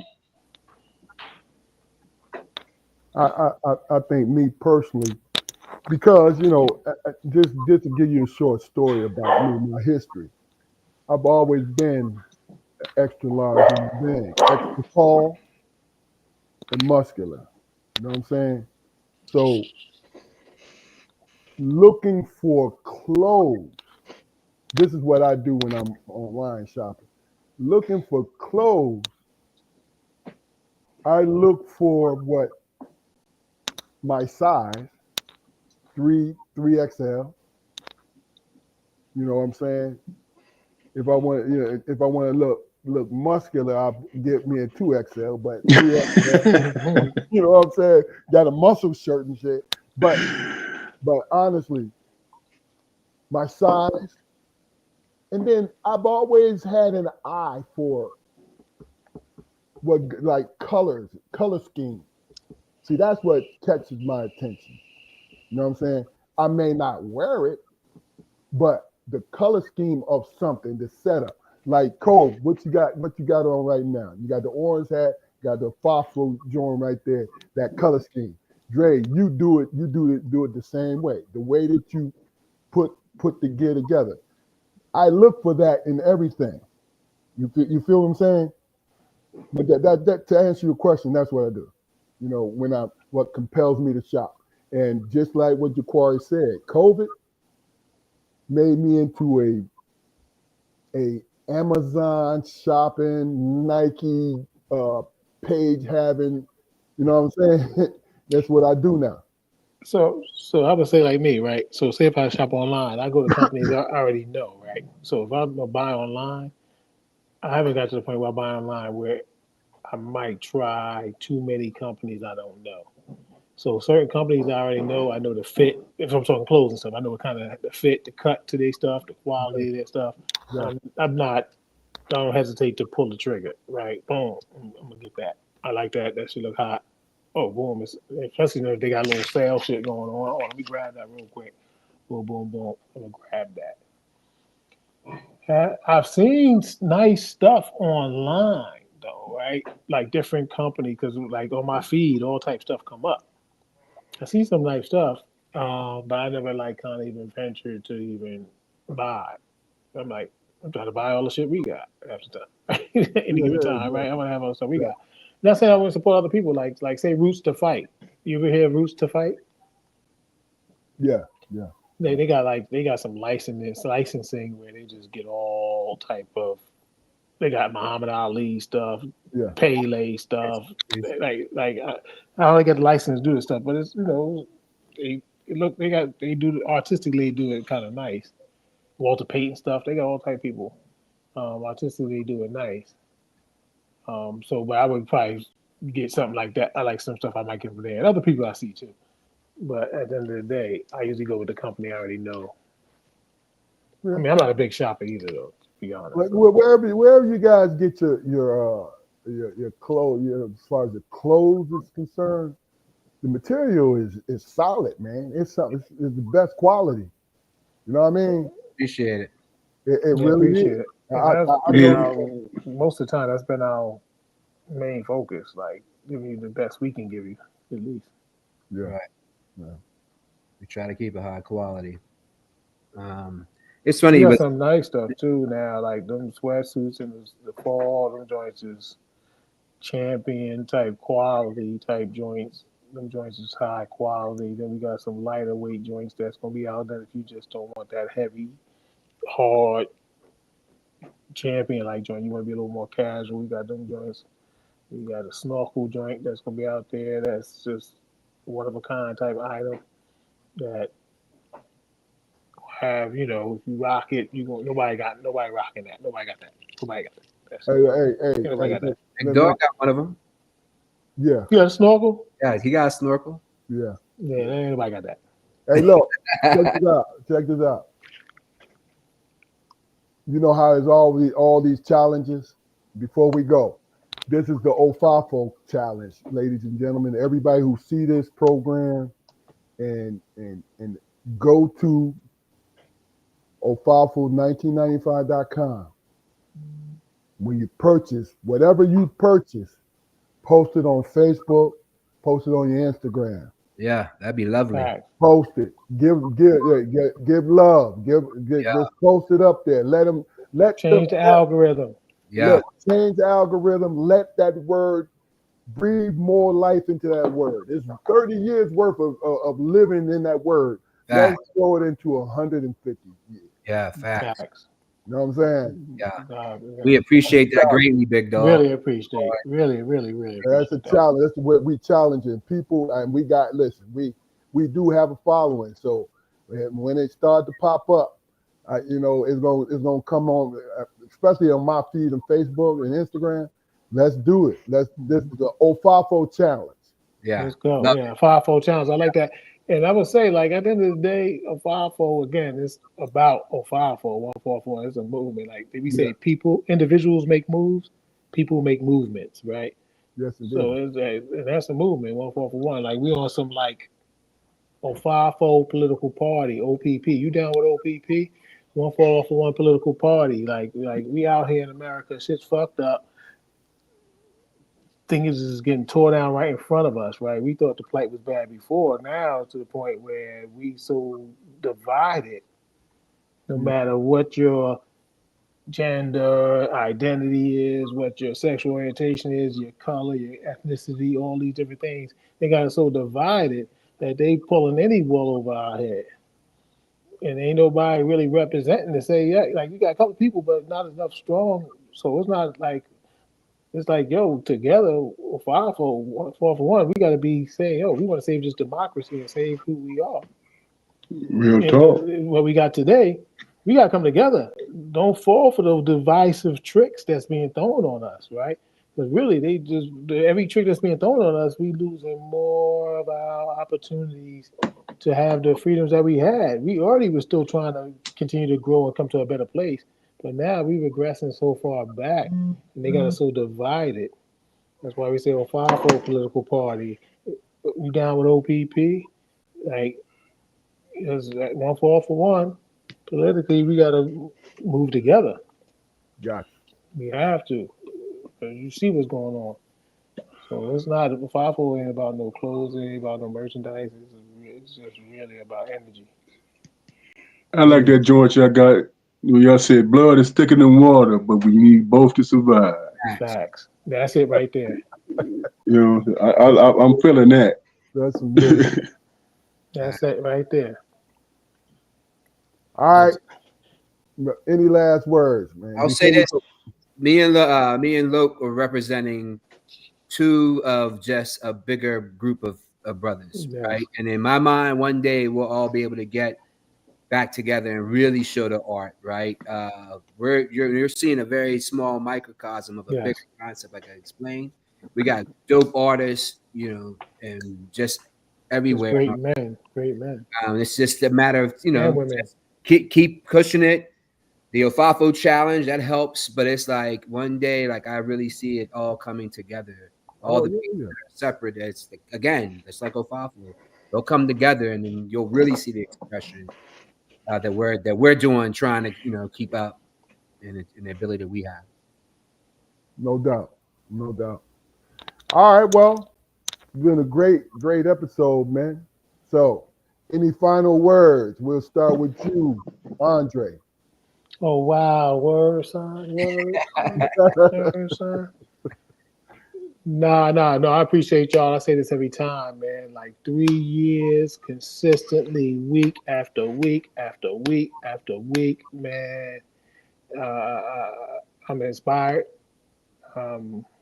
gracious, and any other type of words I can't even bring at this time. But just to do that, like just that commitment to your point is I salute.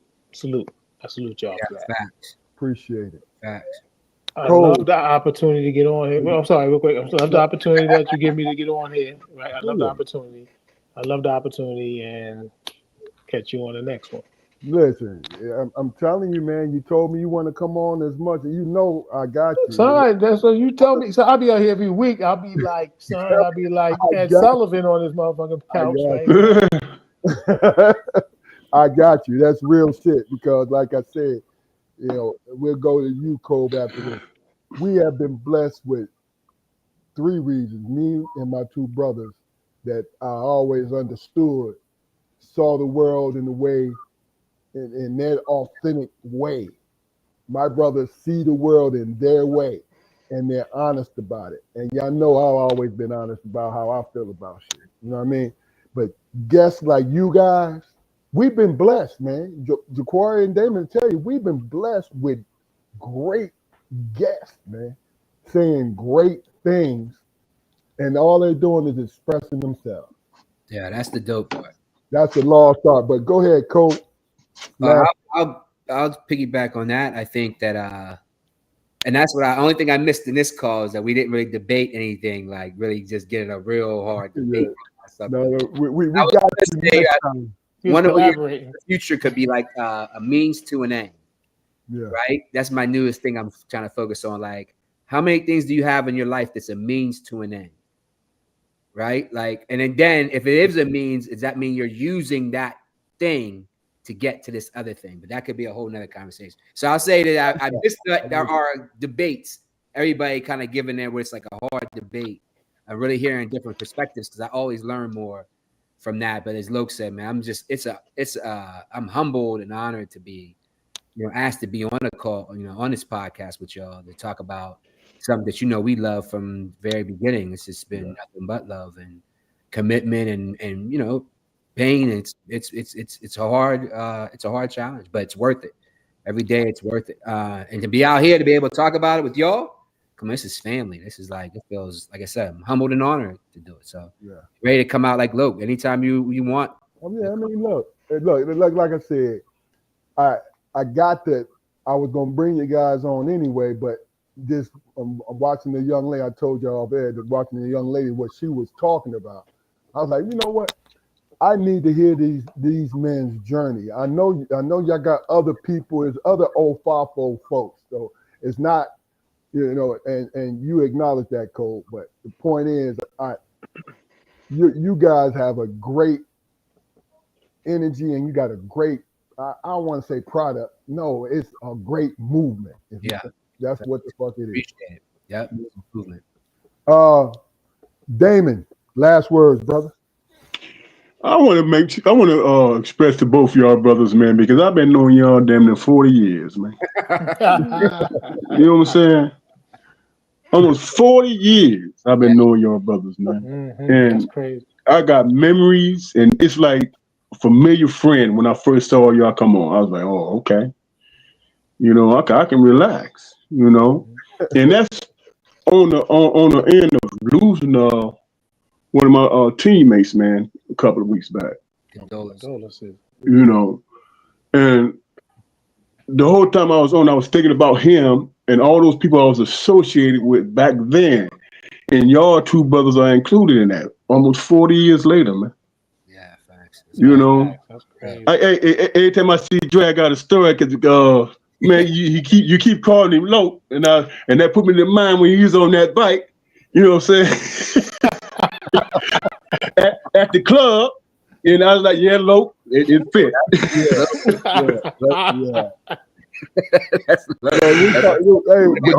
That's just old memories, man. Matter of fact, we talked about that when Corey and Ron was on the show.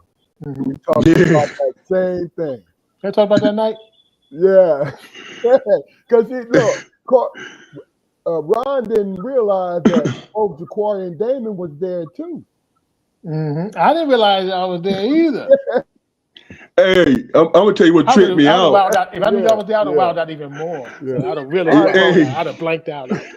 What tripped me out about that night is that before that happened, what I'm saying, even my wife know who Dre is, man. She said, is Dre gonna be on? I said, she said, tell him I said hi. You know what I'm saying?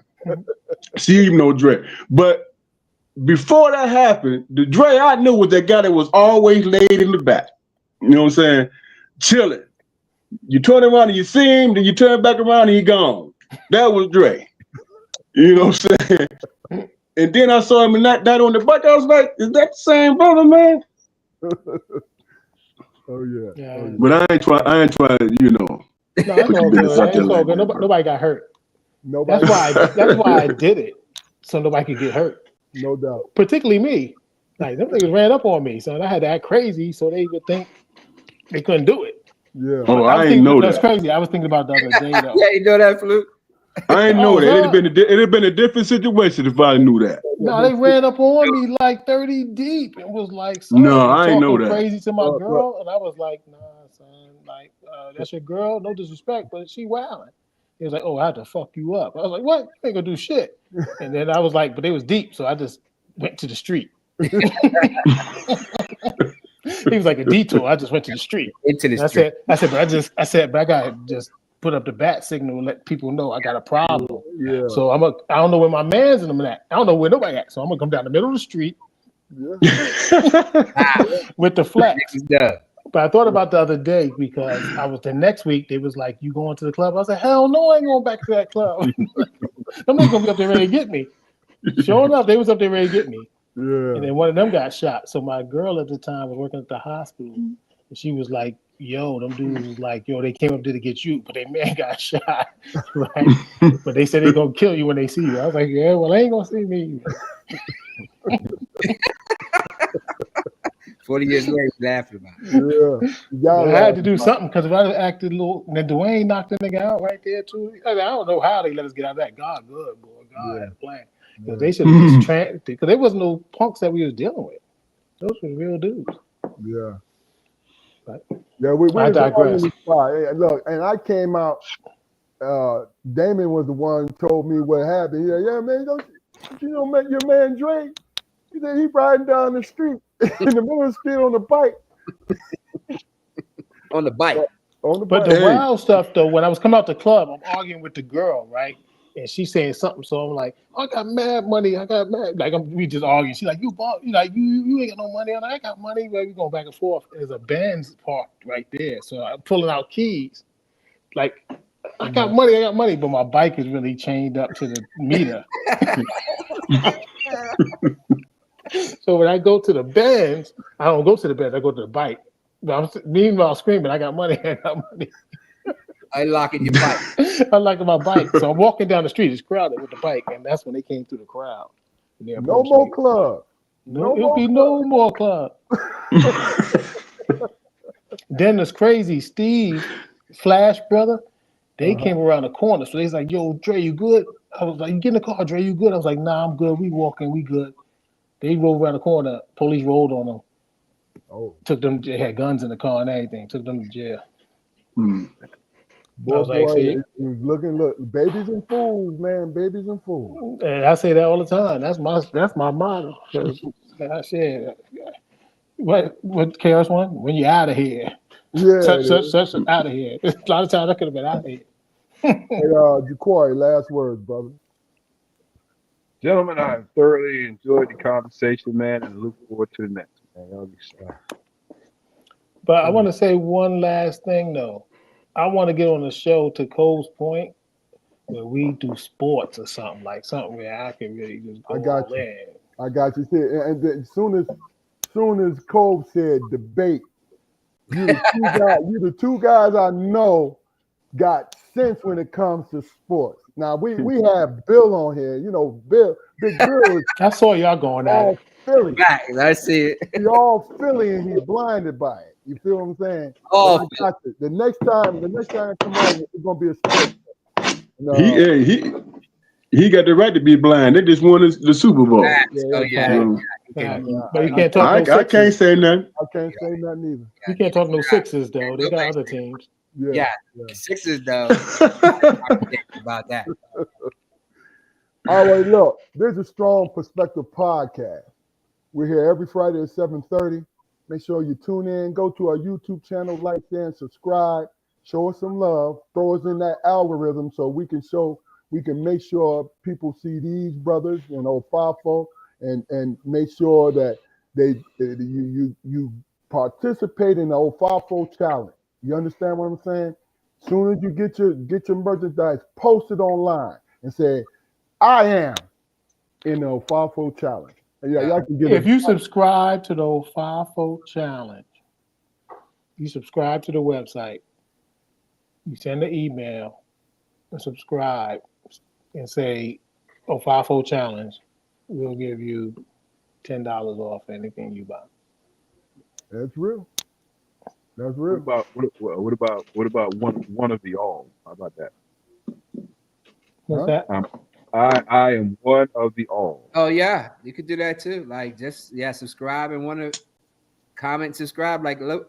Put Strong Perspective. Yeah, strong. Put Strong Perspectives on there, right? If I put a Strong Perspective, then we'll give you that discount. Subscribe and put Strong Perspectives. That's crazy. Hey, thanks again, guys. Appreciate that. Y'all gonna be back. And like I said, like, share, and subscribe. We'll see y'all next week. Like, share, subscribe, comment. Yo, appreciate it, brothers. Hey, hold on for a couple No minutes doubt. after For sure. we end the Strong Perspective podcast. We see y'all next week. Peace. Peace. Hey. Peace.